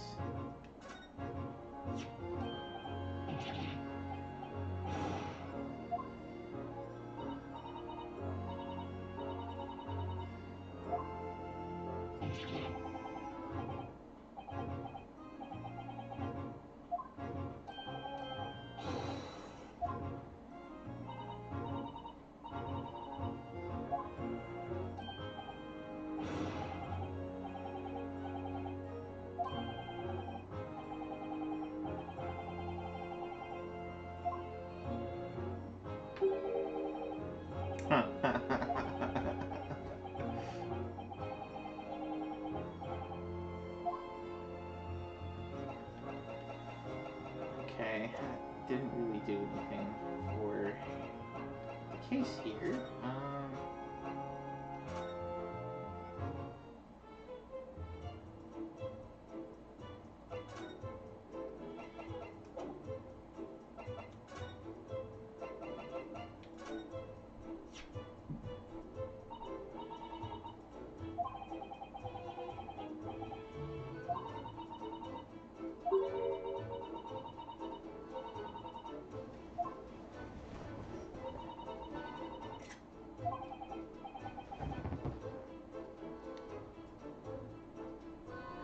Yeah, I think permadeath is...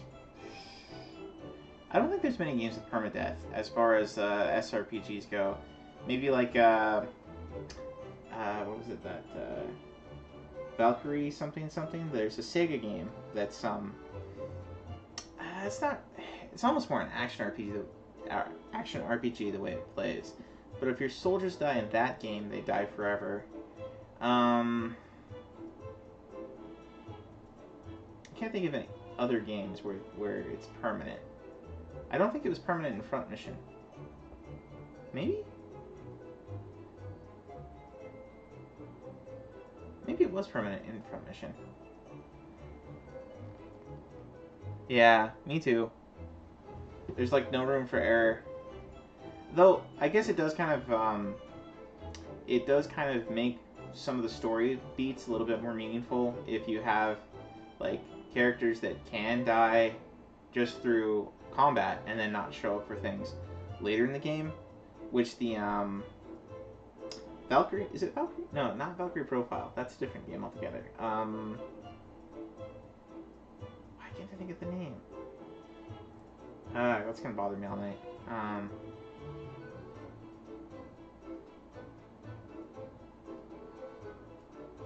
Anyway, there's a series that Sega makes on PlayStation that's Valkyrie something or something Valkyrie.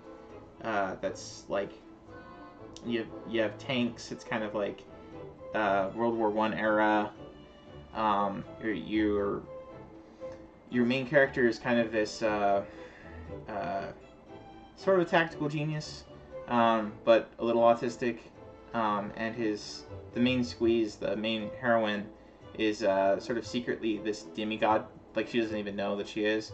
That's in the last couple battles of the game, you make use of her. Most of the game, you're like switching in combat. You like switch views between different soldiers, and every turn, like a soldier can move so far in the battlefield, and you kind of gotta run him from cover to cover, and then you can have him attack and use action points on his turn or whatever. But it's a pretty unique game. Anyway, I'll look it up later.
think I've talked to everybody. I think I've viewed everything. Let's go ahead and save.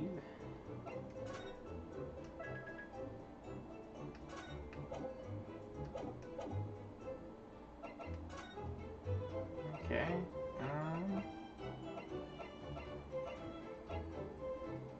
I guess you haven't been there in a while.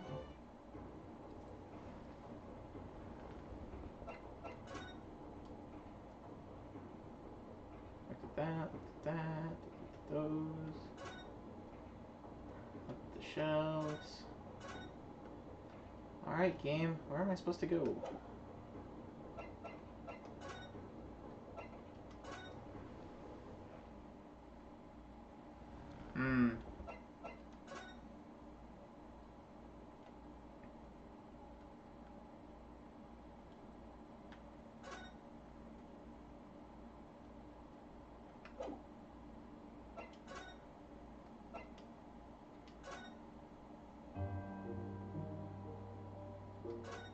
Still nothing there. Apologies if I'm just kind of brute forcing this at this point. I'm sure this is going to make for especially interesting gameplay. But I have no idea where it wants me to go now, because I think I've looked at everything in every area I can go to, and I think I've talked to everybody. There must be something left over, because there should be something that sort of like triggers the end of the section, and then takes us to like a chapter, kind of not end, but like what do you call it? Intermission, sort of an intermission screen, and then it should take us to the case. I don't get it. Oh, you know, I bet I haven't looked at the telegram. Maybe I need to look at the telegram. No?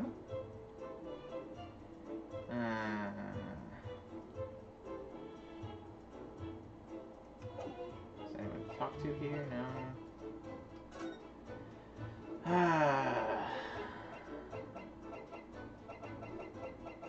Maybe Baker Street, there's something now.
Huh.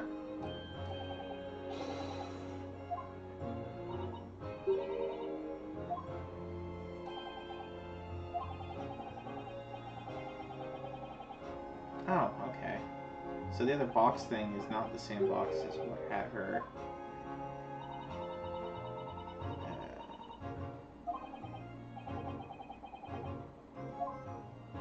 Okay.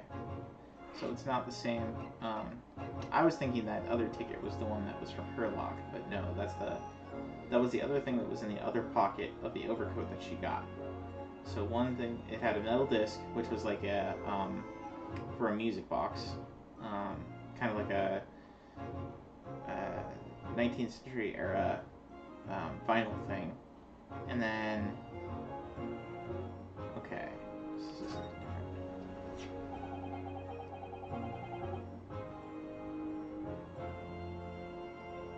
The backgrounds are mostly whatever room you're in. Like they'll change as the story progresses and stuff moves around sometimes, but they're pretty static. Um, you don't. There's not usually a lot of animation in the background. It's mostly just the characters.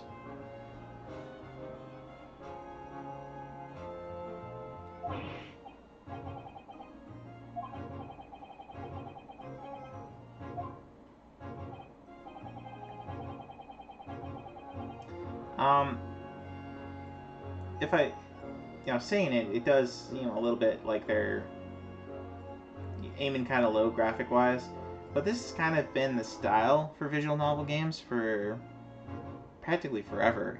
Since I think like the first system that saw a bunch of these was probably like PC 98, the PC 98 in Japan. Um, was that Sharp? No, I think that was NIC, which is like Nihon something company, Nihon International something. Anyway, but basically Japan Electric, and they made the PC 98 series, the PC 88, the PC 98. Those are the first. Those are the games that the first Falcom games came out on. Or those are the systems that the first Falcom games came out on. So like the original Dragon Slayer and Ys. So like Ys 1 and 2. But there were a ton of sort of like the indie market of Japanese game developers at the time that made a ton of visual novels. Off of them, a lot of them often pretty spicy, so not safe for work. But indie market, not a lot of regulations. That's what happens. But this is kind of a descendant of that industry, I guess, that genre. I think there were some detective games on Famicom too. They re-released them on Switch earlier this year, I think, or maybe last year.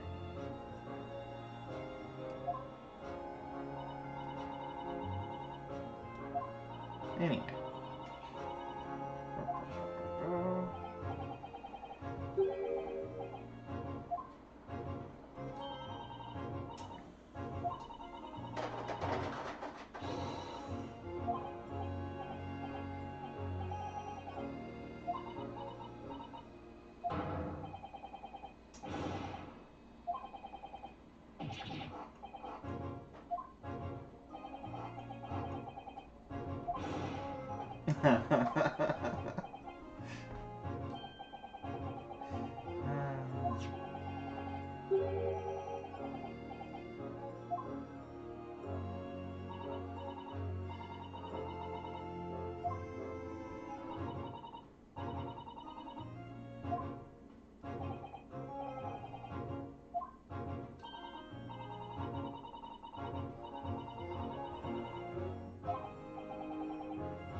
Yeah, visual novels are super popular in Japan.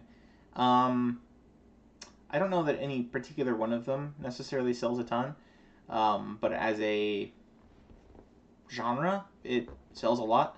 Um, you talk about they call them any of the ones where you're it's more like romance oriented, where you're trying to win a girl or win a guy. There's like the otome games is where you're trying to win a girl. The what are they? No. I got that backwards. The otome games are where your main character is like a princess or a noble or something, and you're trying to win a guy. And the gal games, or the what do they call them? Gal games, and there's another word for them. Why can't my brain think of them? Anyway, But those games are where you're trying to, get a girl typically. And sometimes they have other elements to them. Like sometimes you'll see a game that's half visual novel, half SRPG, or half visual novel, half dungeon crawler. Um, yeah, dating sim games. Yeah, yeah. There's actually a lot of them on Steam that have made their way over here, both Japanese games and American imitators. There was one that got a lot of. I wouldn't necessarily say it got a lot of influence, but it kind of made the waves for a while, which was Doki Doki Literature Club, which was kind of a parody slash deconstruction of a lot of the dating sim games. Um, I really kind of I really kind of hate that level of like, oh, I'm gonna make a dating sim game, but it's gonna be an ironic one. Like, ugh. I really hate those sort of meta, very pretentious games. But it made the rounds. It definitely made the rounds and got maybe not popular, but almost like infamous. I don't know if you'd heard about that one, the Doki Doki Literature. I think that was an American game, or maybe European, but it was very much in the same style.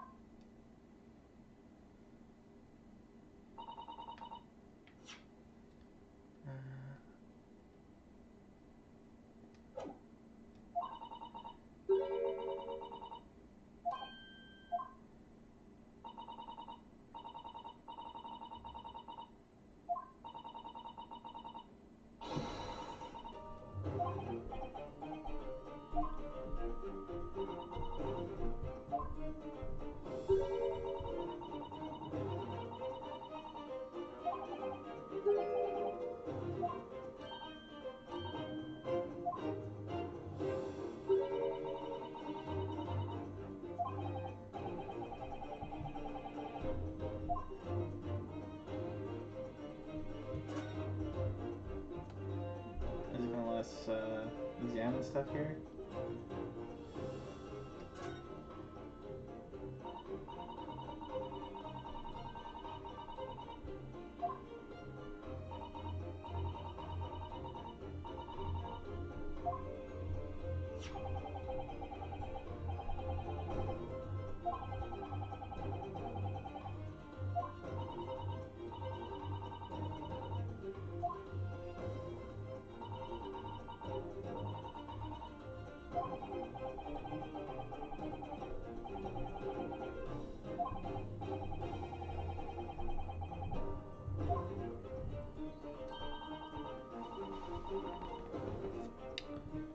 School or Die? No. I did hear about Corpse Party. Corpse Party was another visual novel game. I think I never really played it or got into it, or really looked that deeply into it, but I heard about it. School or Die is, or Corpse Party is a good game.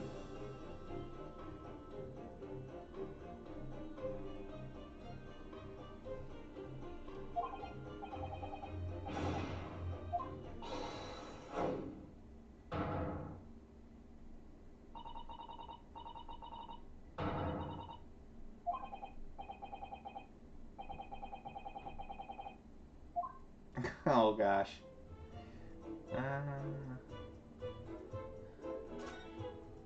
Nostalgia for getting thrown.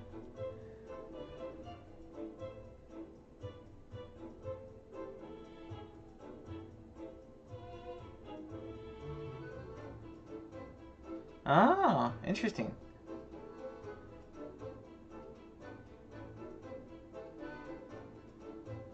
Shooters. Were they shooters? I thought Corpse Party was like a visual novel of some kind of horror visual novel game. Was it a shooter?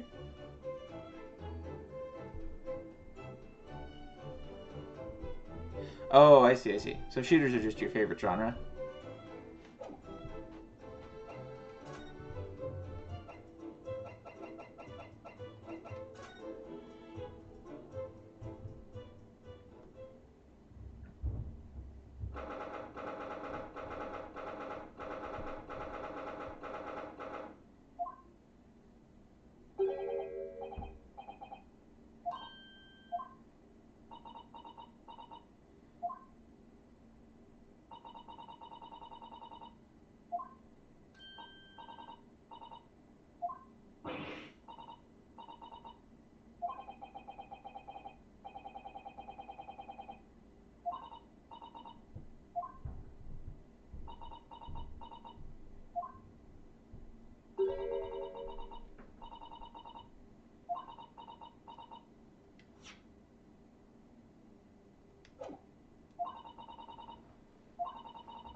should talk to her first.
Yeah, I haven't paid that much attention to that genre. Games like Symphony of the Night. I mean, I've played. I like the genre. I played Hollow Knight a lot recently.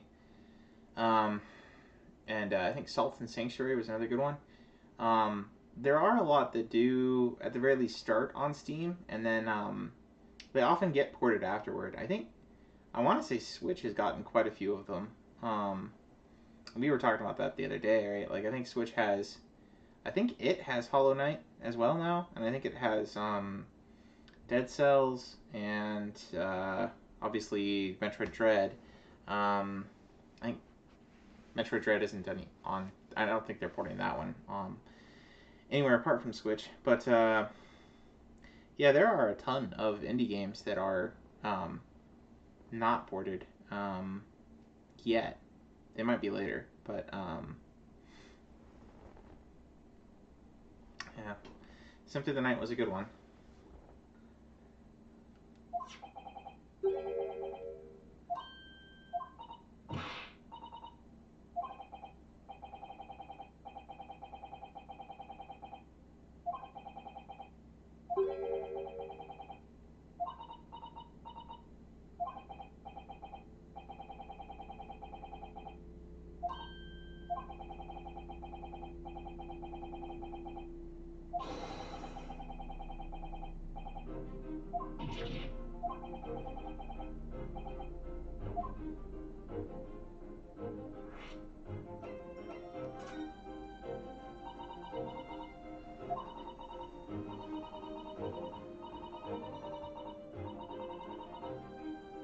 Actually, and I guess if you're going to go with the Steam Deck and do the emulation route, most of the really cool Castlevania games that are following in Symphony of the Night's footsteps, I'd say like the Game Boy Advance and the DS had the most of them.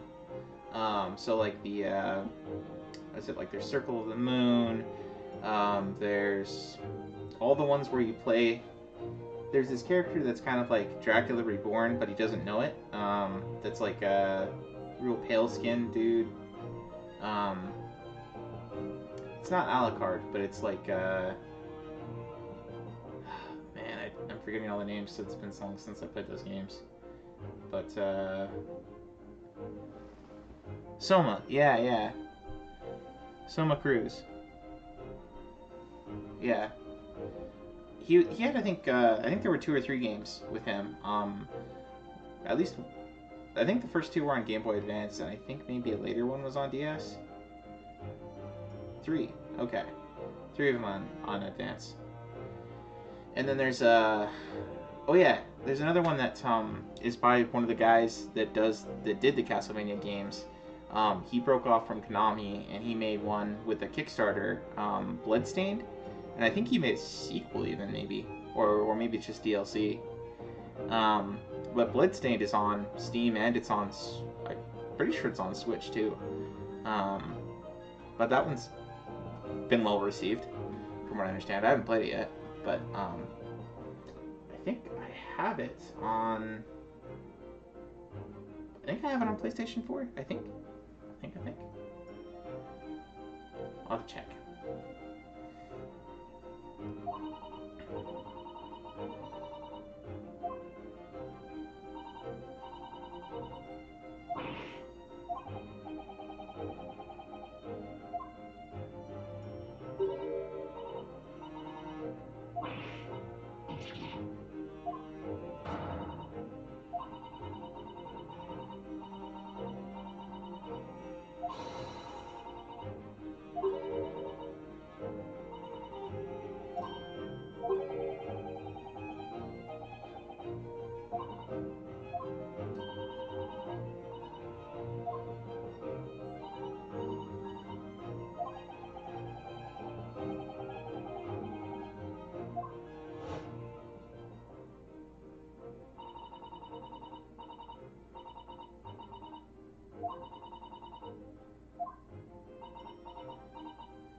In a bag of his blood? What?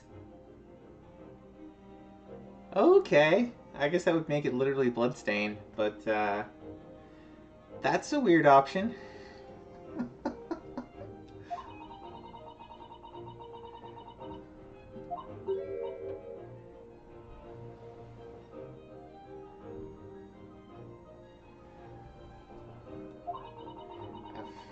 I mean, there are stranger things that I've heard about as far as game promotions.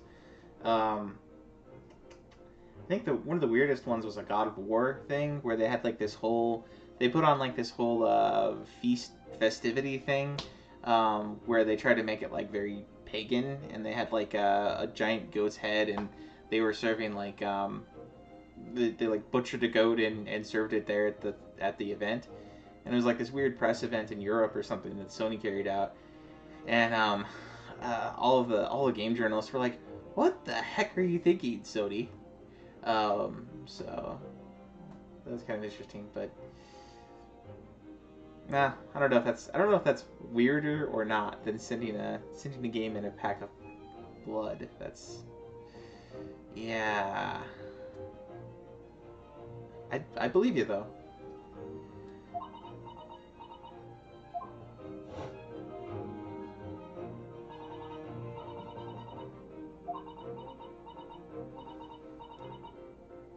What time is it now? 11 o'clock?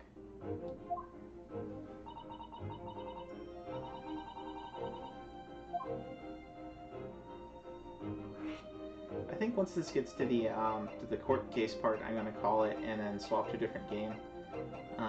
Maybe play some Monster Hunter or something, and because I do want to make progress in that game. Some more Monster Hunter Generations. But I did want to make progress in this too, so.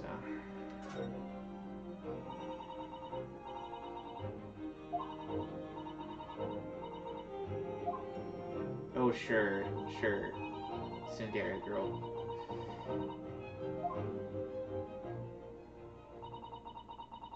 Well, I think she has a crush on Holmes too, or Sholmes. Her luck.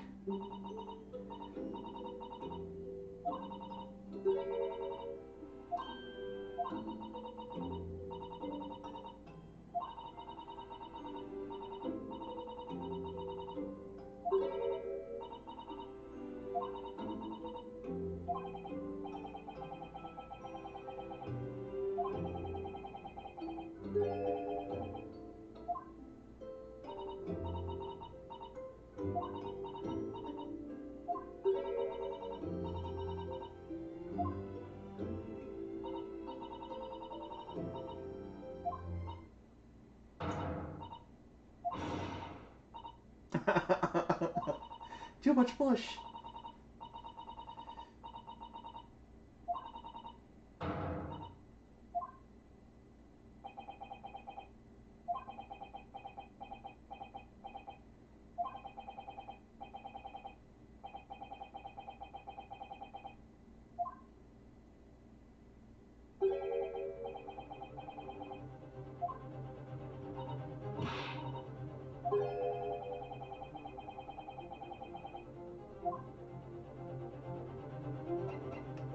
guess I shouldn't ask about that until I presented stuff.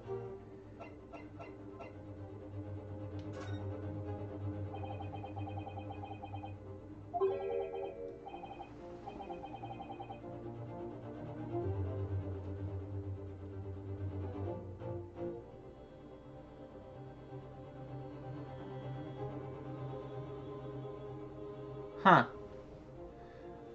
Okay.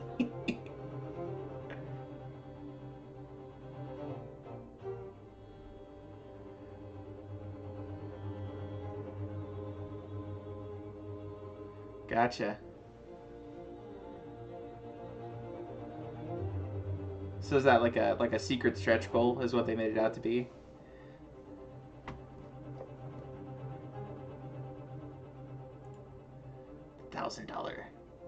$1,000 special. If you're truly a lover of Castlevania.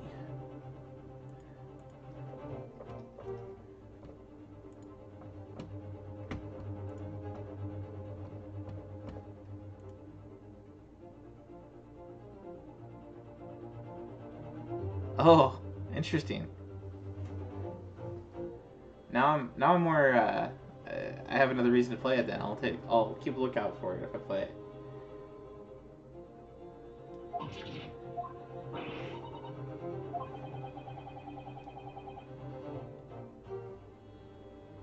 So what kind of pet do you have? Is it a cat, dog, lizard, snake?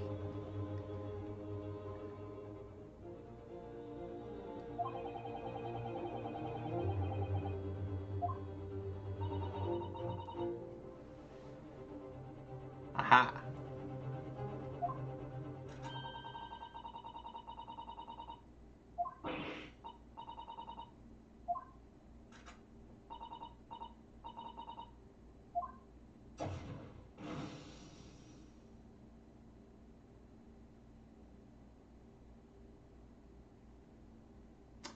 Oh.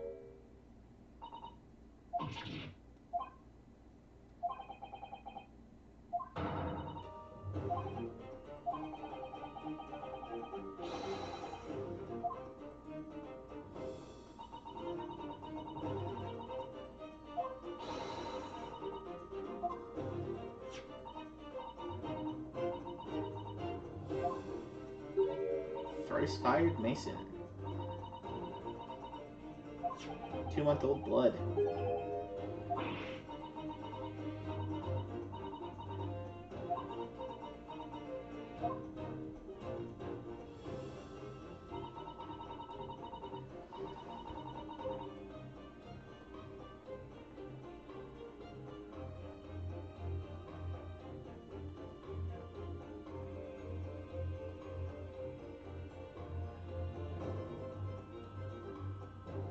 Gotcha.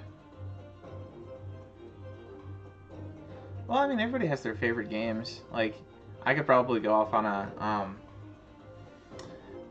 not a rant, but the opposite of a rant. A love fest for Dark Souls. I've got I got a bunch of the collector's editions for Dark Souls. It's, you know, that's one of the games that I thought, like, this is a company I really want to see keep going, and then From is not that big a game company. Yeah, I do. I have Elden Ring. I haven't. I have to take a step back and blush a little. The only one I've actually beaten all the way through is well, no, I beat Demon Souls. I beat Demon Souls, the original, on PS3, and I beat Dark Souls 3. I didn't platinum Demon Souls, and I haven't actually gotten all the way through Dark Souls or Dark Souls 2. I got to, let's see, I think I got to Nito 3 times in Dark Souls, and I lost data and restarted a couple different times. So I got to the point where I was taking down the 4 Lord Souls, whatever, and I had never got to the no, that's not true. I did take out the Chaos Witch. I did take out the Chaos Witch the last time I played, but I wasn't. I think I got stuck in the place with all the giant skeletons, and it was all dark, a bunch. Yeah, and I haven't beaten Elden Ring yet. I got to taking down Radon, and I kind of overgrinded. So I'm like level 120 or something like that, and I haven't even beaten the first playthrough. I probably could have spent my time wiser in that game, but I'm kind of a completionist, which is really, really bad when you're trying to beat games like that have all kinds of little secrets everywhere. Anyway. But yeah, there's nothing wrong with having, well, maybe there's a little something wrong with being too obsessed about things, but there's nothing wrong with, if you've got multiple games you like to that level, then it can't be that bad, right?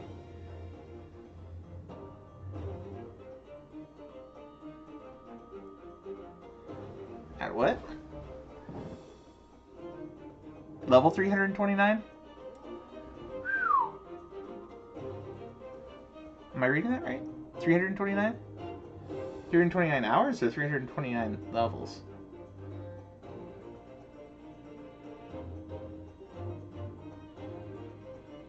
Because I probably I'm probably sitting at about 100 hours.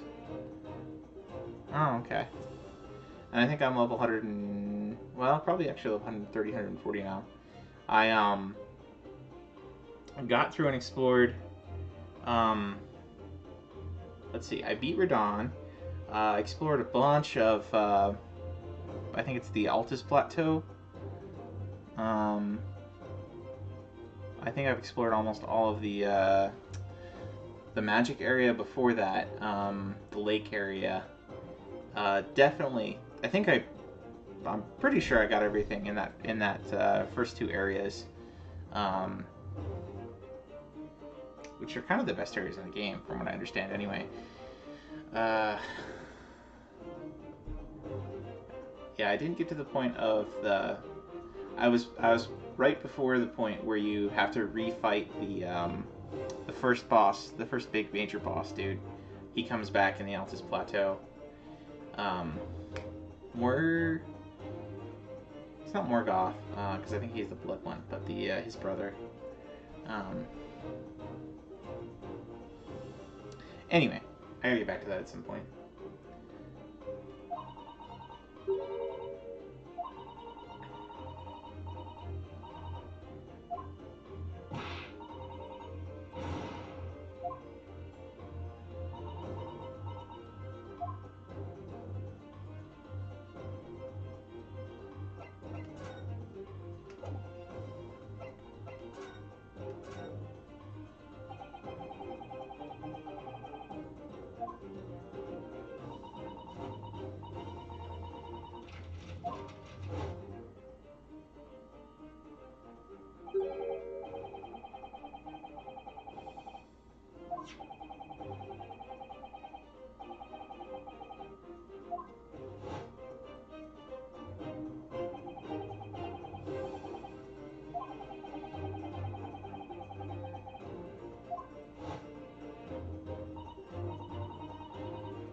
I got a murderer acquitted.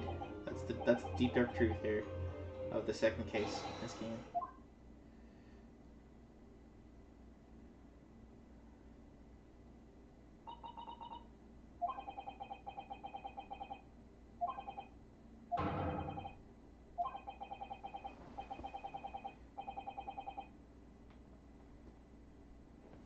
Yeah, I think almost everything From has done has been, at the very least, interesting experiments. I don't think they have a single game that I'd say, oh, this is an awful game.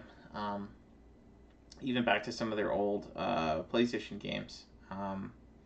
Like the one where you are helping out ghosts on a ship, or the one where you go to the moon and you're, what was that one called? You're kind of in a spacesuit with limited breathing. So you're kind of on a timer to finish the whole thing. Yeah, they've got some really interesting ones, and the Kingsfield games are pretty cool too. Uh, Definitely, they feel a little bit primitive compared to something like uh, Demon Souls or Dark Souls, but you can definitely see sort of the beginnings of uh, all the stuff with hidden rooms and insta kill death traps, and which you kind of have to hate a little bit as a gamer, but it's also like, you know, you can see the devs are up to play the GM that wants to kill everyone, you know. So there's a definite sense of, um, they're making the player their enemy in some ways, which I think is actually it's actually a good way to design a game, I think. Um, but that definitely got toned down in later games compared to the original stuff.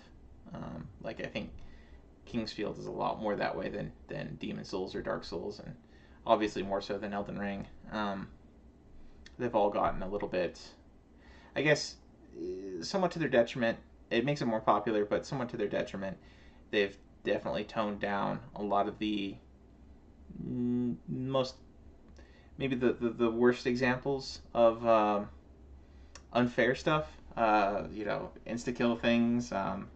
Uh, you see it in like Sen's Fortress and Dark Souls, but I don't know if there's anything in Elden Ring that was quite that bad. There were ledges you could fall off and die, sure, but there weren't so many things that were like that. Anyway.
Oh yeah, From Software's history is really interesting. If you ever find, like, there's a couple of people that have done like documentary videos on them. Um, I think Iron Pineapple. If you ever heard of him, he's a YouTuber that does a lot of the um, Dark Souls Dark Souls type games. Um, but he's got a good series of stuff where he goes through and plays a lot of the old games and talks about them, and he's found some really interesting ones. Um, Apparently, From Software started out as like an accounting company, and so they were writing accounting software, and they decided on a lark to, this gaming market's getting real big. Let's just try something different. And so a couple of the developers really, really liked the Wizardry games, and so they made their own dungeon crawler. And I think, well, actually, I think one of the first things they did was a localization of one of the Wizardry games. And then they created their own, which was the Kingsfield series. So kind of like that old first-person view, but you're like walking through dungeons, and you go like, every step is from room to room, and you can like turn, sort of like the I don't know if you ever played the original Megami Tensei games, and like Shin Megami Tensei. Those games have that kind of first-person dungeon crawling, random battles. Yeah, and there was a recent, well, relatively recent, like 2012, 2013 game that kind of brought back that same style.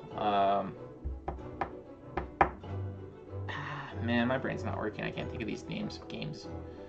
Thanks.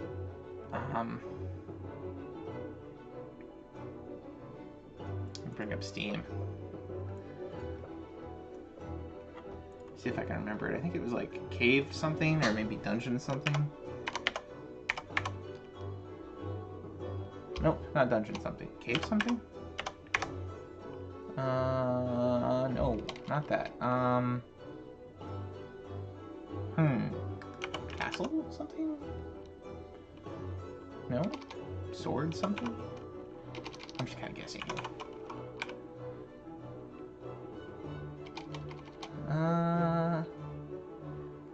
What do I have it under? It wouldn't have been action RPG.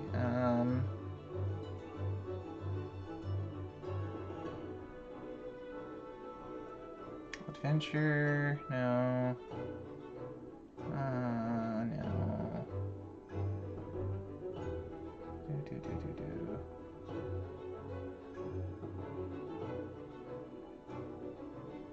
Under there? Legend of Grimrock. Legend of Grimrock, that's what it was. Yeah, so Legend of Grimrock. When did that release? Oh yeah, 2012. April 2012. Yeah, so that was kind of a game that brought back that same sort of first-person dungeon crawling. You're not like controlling a character that's moving as such, but you're just like sort of going from screen to screen, and then you have, you encounter monsters and you fight them in sort of this. Actually, the Phantasy Star games that OWASP plays, same stuff. Yeah.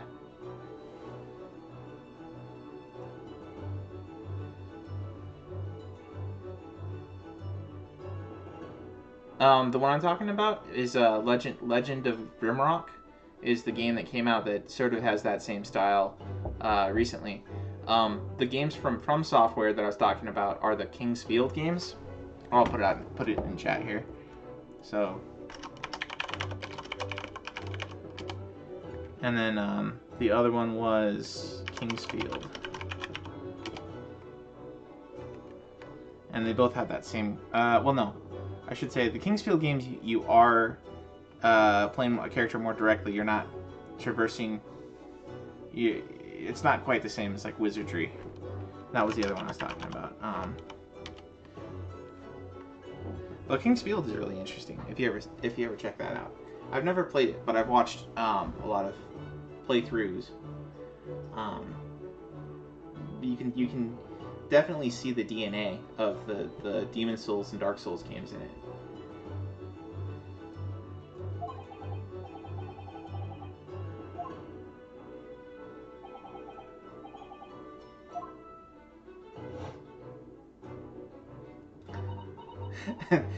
Sorry for rambling on about Dark Souls. Like I said, I could ramble a lot about those games. So if you're in love with the Castlevania games, like there's nothing to be shy about that.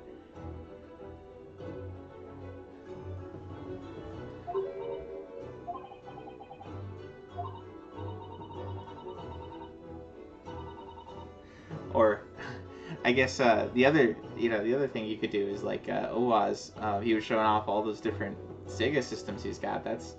To me, that's maybe a little overkill. Like, I could see having a Master System and a Genesis, maybe a 32X, Saturn, a Sega CD, but he's got like multiple Master Systems. That to me is a little bit overkill. But whatever,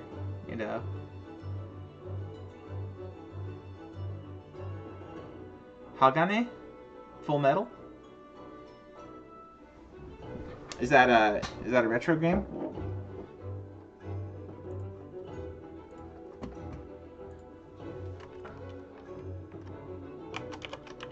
SNES Hagane. It's got a cool box art. Or it's got cool box art.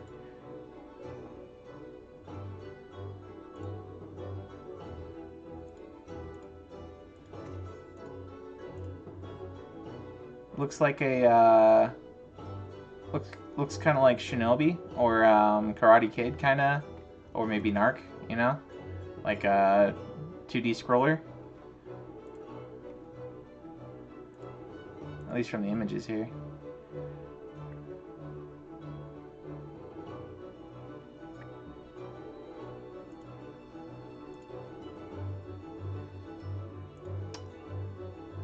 I can't imagine having a particular game making you a stop. I don't know. I think for me, maybe my embarrassing thing is that I have so many games that I've collected over the years that I've not even cracked the case on, not even cracked the seal. You know, and it's like, what kind of a gamer are you? And it's like, oh, you're just a collector, you know.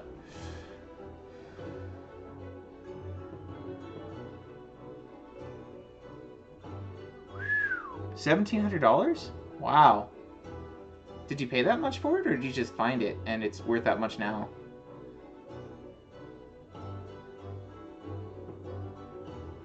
Huh? I guess getting it for 1,000 instead of 1,700 is not bad.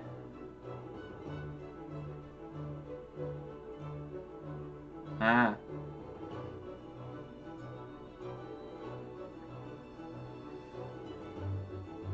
I mean, a lot of this stuff, it's also like the value depends on who's trying to buy it, right? Like, if you're a retro collector, right, it means a lot more than.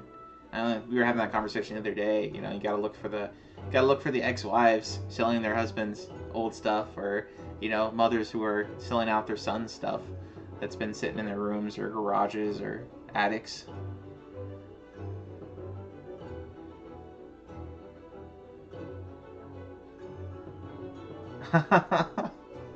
Wow, that's more of a risk than I would take. A 1-star rating, or he only had 1 rating on eBay.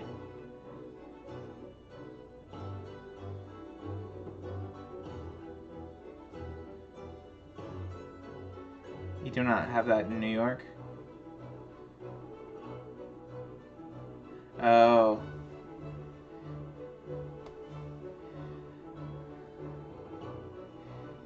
Yeah, I don't know what I would do in that kind of case. Like if it was something I really wanted, but the only person that was selling it was like low rated. That'd be a difficult decision to make.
Huh.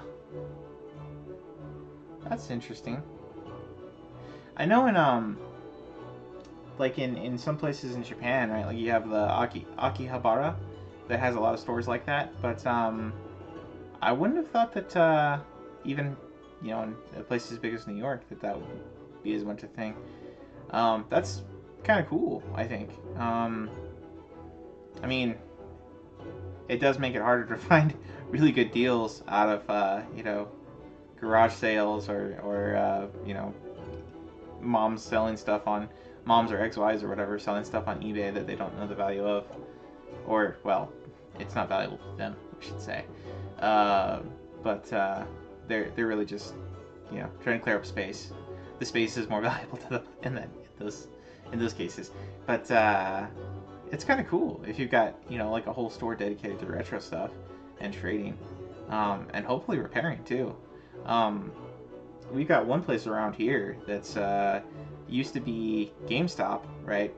And the manager or whatever bought out the store and changed it so it's now like Game Traders or something like that. And they do repairs and they do, you know, they'll do game trades, but not really retro stuff. I think. Well, no, I take that back. They have NES games and they have Super Nintendo games on sale, but I don't think they have. No, they have some stuff that's over $100. They do have some stuff that's over $100. But yeah, anyway, they do repairs and cleaning and stuff.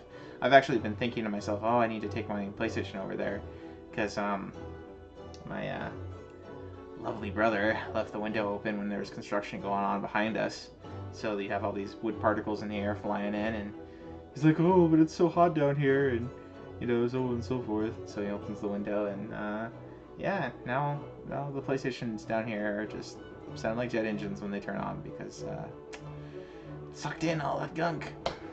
But anyway, yeah, I have to take my stuff over to get that cleaned. Sorry, I'm going all over the place and talking about these things. Let's see, I think we will save here, because I kind of want to see what the wrong answer gives me. It's probably not actually going to let me give a wrong answer.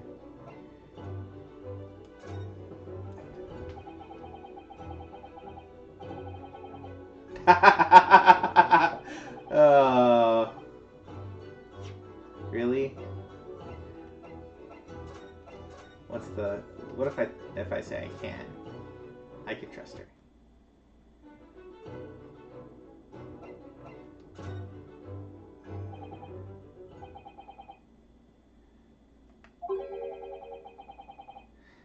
I will say that is one of the little things that annoys me in these kinds of games.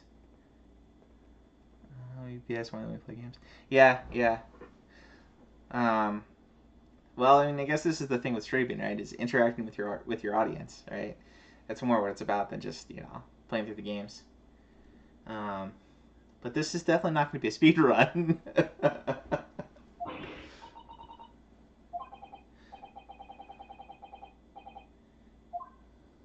That's okay though. There's nothing wrong with that.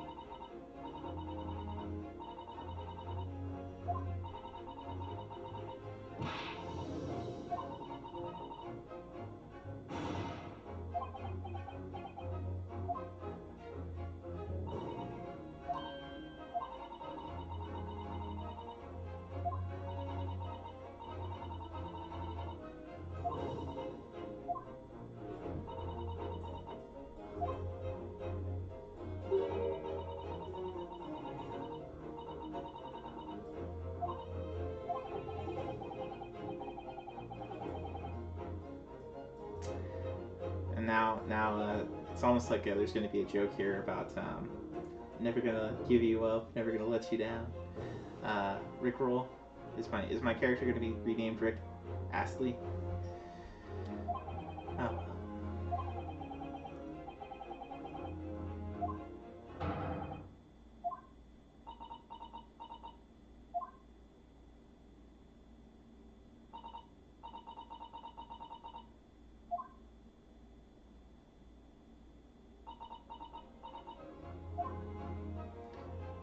We've unlocked the dairy. We're to the dairy. We're past it soon.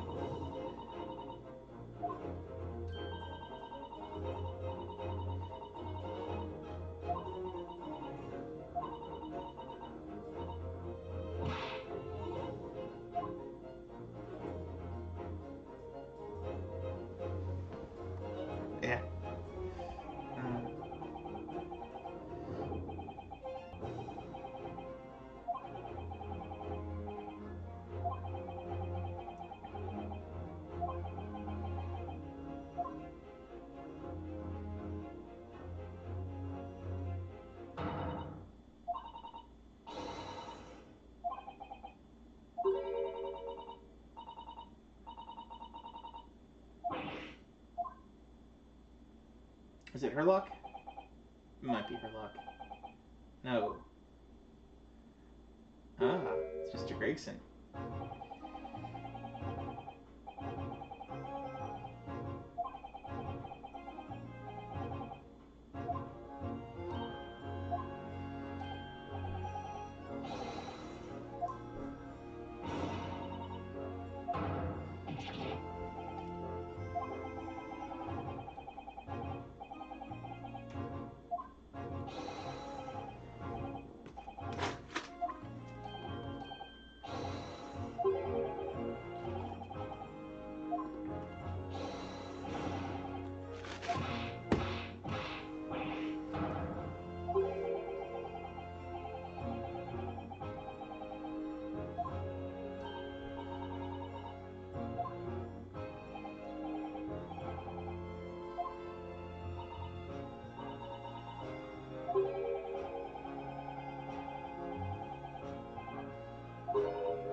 Alright, so pretty soon here it should get to the court stage. I'm gonna save it and go do a bunch of stuff and then come back and maybe play some Monster Hunter if I'm feeling up for it. Because it's already getting pretty late here, but you'll see. Thanks for tuning in, man.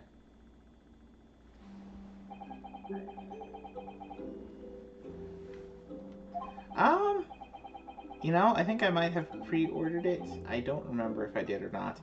I'm probably not going to be playing it immediately anytime soon, though.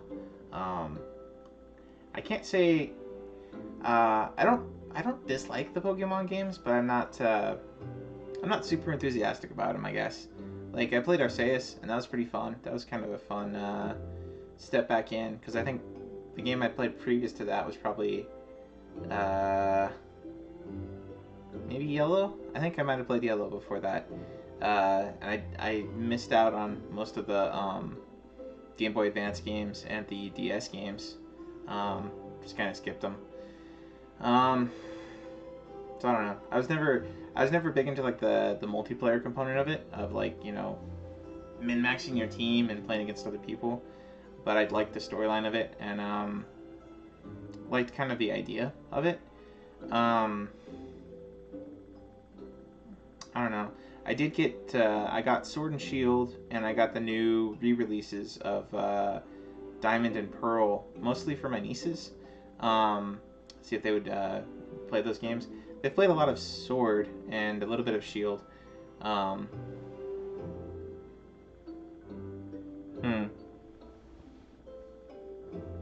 Yeah, as far as like, you know, for adults that play a lot of more complicated SRPG games, I think the battle system in Pokemon games in general is lacking. You know, like there can be games that are real simple but still fun, but I don't know. It feels like you play that game and you just want to play, you know, something a little bit more complicated, even like a Dragon Quest game. You know, well, it is what it is.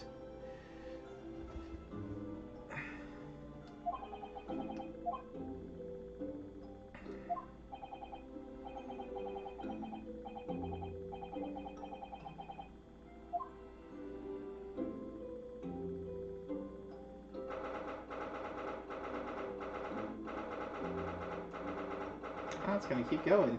Alright. Should be getting close to the intermission section.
Yeah, no problem, man. Have a great night, and hope you have a good day tomorrow.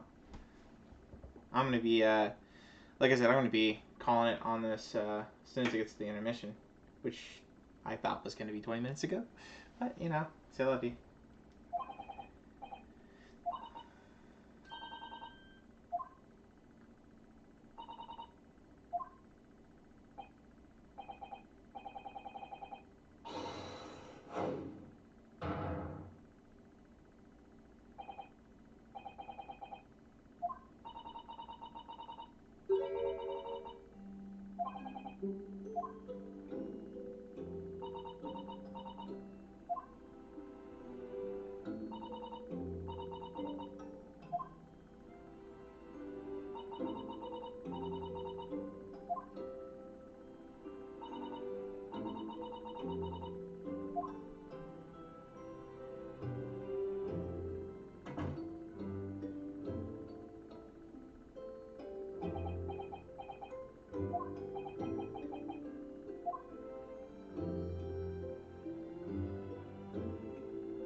Alrighty, I'm gonna call it with that.